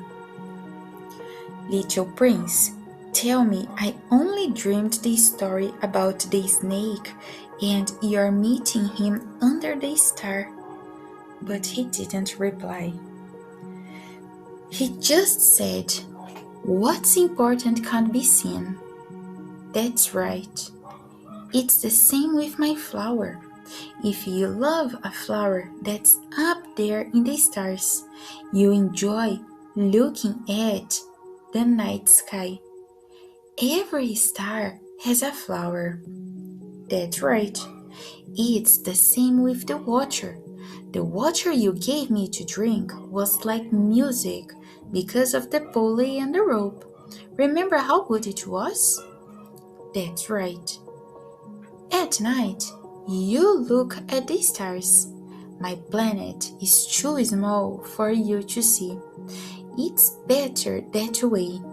For you, it will be somewhere among the stars. So, you love looking at all the stars. They'll all be your friends, and I shall give you a present." He laughed again. "Oh, little prince, I love hearing your laugh." "Yes, it'll be my present to you, and it'll be like the water." "What do you mean?" "The stars aren't the same for everyone. For some, they are guides to help them travel. For others, they are nothing but specks of light. For those who study them, they are a puzzle. For my businessmen, they were lumps of gold. But for all of them, the stars are silent. Your stars will be like no one else's." "What do you mean?" "When you look up at the sky at night, because you know that I will be somewhere among them and that I will be laughing. For you, it will be as if all the stars are laughing. You, and only you, will be able to hear the stars laughing." And he laughed again. "And when you've got over your sadness, people always get over sadness. You'll be glad you met me. You'll always be my friend. You'll feel like laughing with me. And sometimes you'll simply open the window just for fun. And your friends will wonder why on earth you're laughing at the sky. So you'll tell them, 'Yes, the stars always make me laugh.' And they'll think you are mad. I'll have played a really good trick on you." And he laughed again. "It'll be as if, instead of laughing stars, I'd given you millions of laughing jingle bells." And he laughed again. Then he was serious once more. "Tonight, you know, you mustn't come. I won't leave you. It'll look as if I'm sick, almost as if I'm dying. That's what happens. I don't want you to see that. There's no point. I want to leave you, but something was worrying him. I say that partly because of the snake. I don't want him to bite you. Snakes are nasty. They can bite for no reason. I want to leave you. But something had resurged again. That's true. They don't have any venom left for the second bite, do they? That night, I didn't see him leave. He had slipped away silently. When I caught up with him, he was walking briskly and determinedly. All he said was, "Oh, it's you." And he took my hand, but he was still worrying. "You shouldn't have come. You get upset. It'll look as thought I'm dead, but I won't be." I said nothing. "You see, it's too far. I can't take my body with me. It's too heavy." I said nothing. "It'll just be like an old shell that has been cast off." There's nothing said about old shells. I said nothing. He was losing heart, but he tried again. "It'll be gentle. You'll see. I will be looking at the stars too, and every star will be a well with a rusty pulley. Every star will be a fountain I can drink from." I said nothing. "It'll be such fun. You have 500 million jingle bells, and I'll have 500 million wells." And he fell silent too because he was crying. "It's here. Let me go on alone." And he sat down because he was frightened. Again he spoke. "You know, my flower, I'm responsible for her, and she's so fragile, and she's so naive. She has 4 bunny thorns to protect her against the world." I also sat down because my legs would no longer support me. He said, "That's it. That's all there is to say." He hesitated a moment longer, then stood up. He stepped forwards. I was unable to move. All I saw was a yellow flash near his ankle. He didn't move for a moment.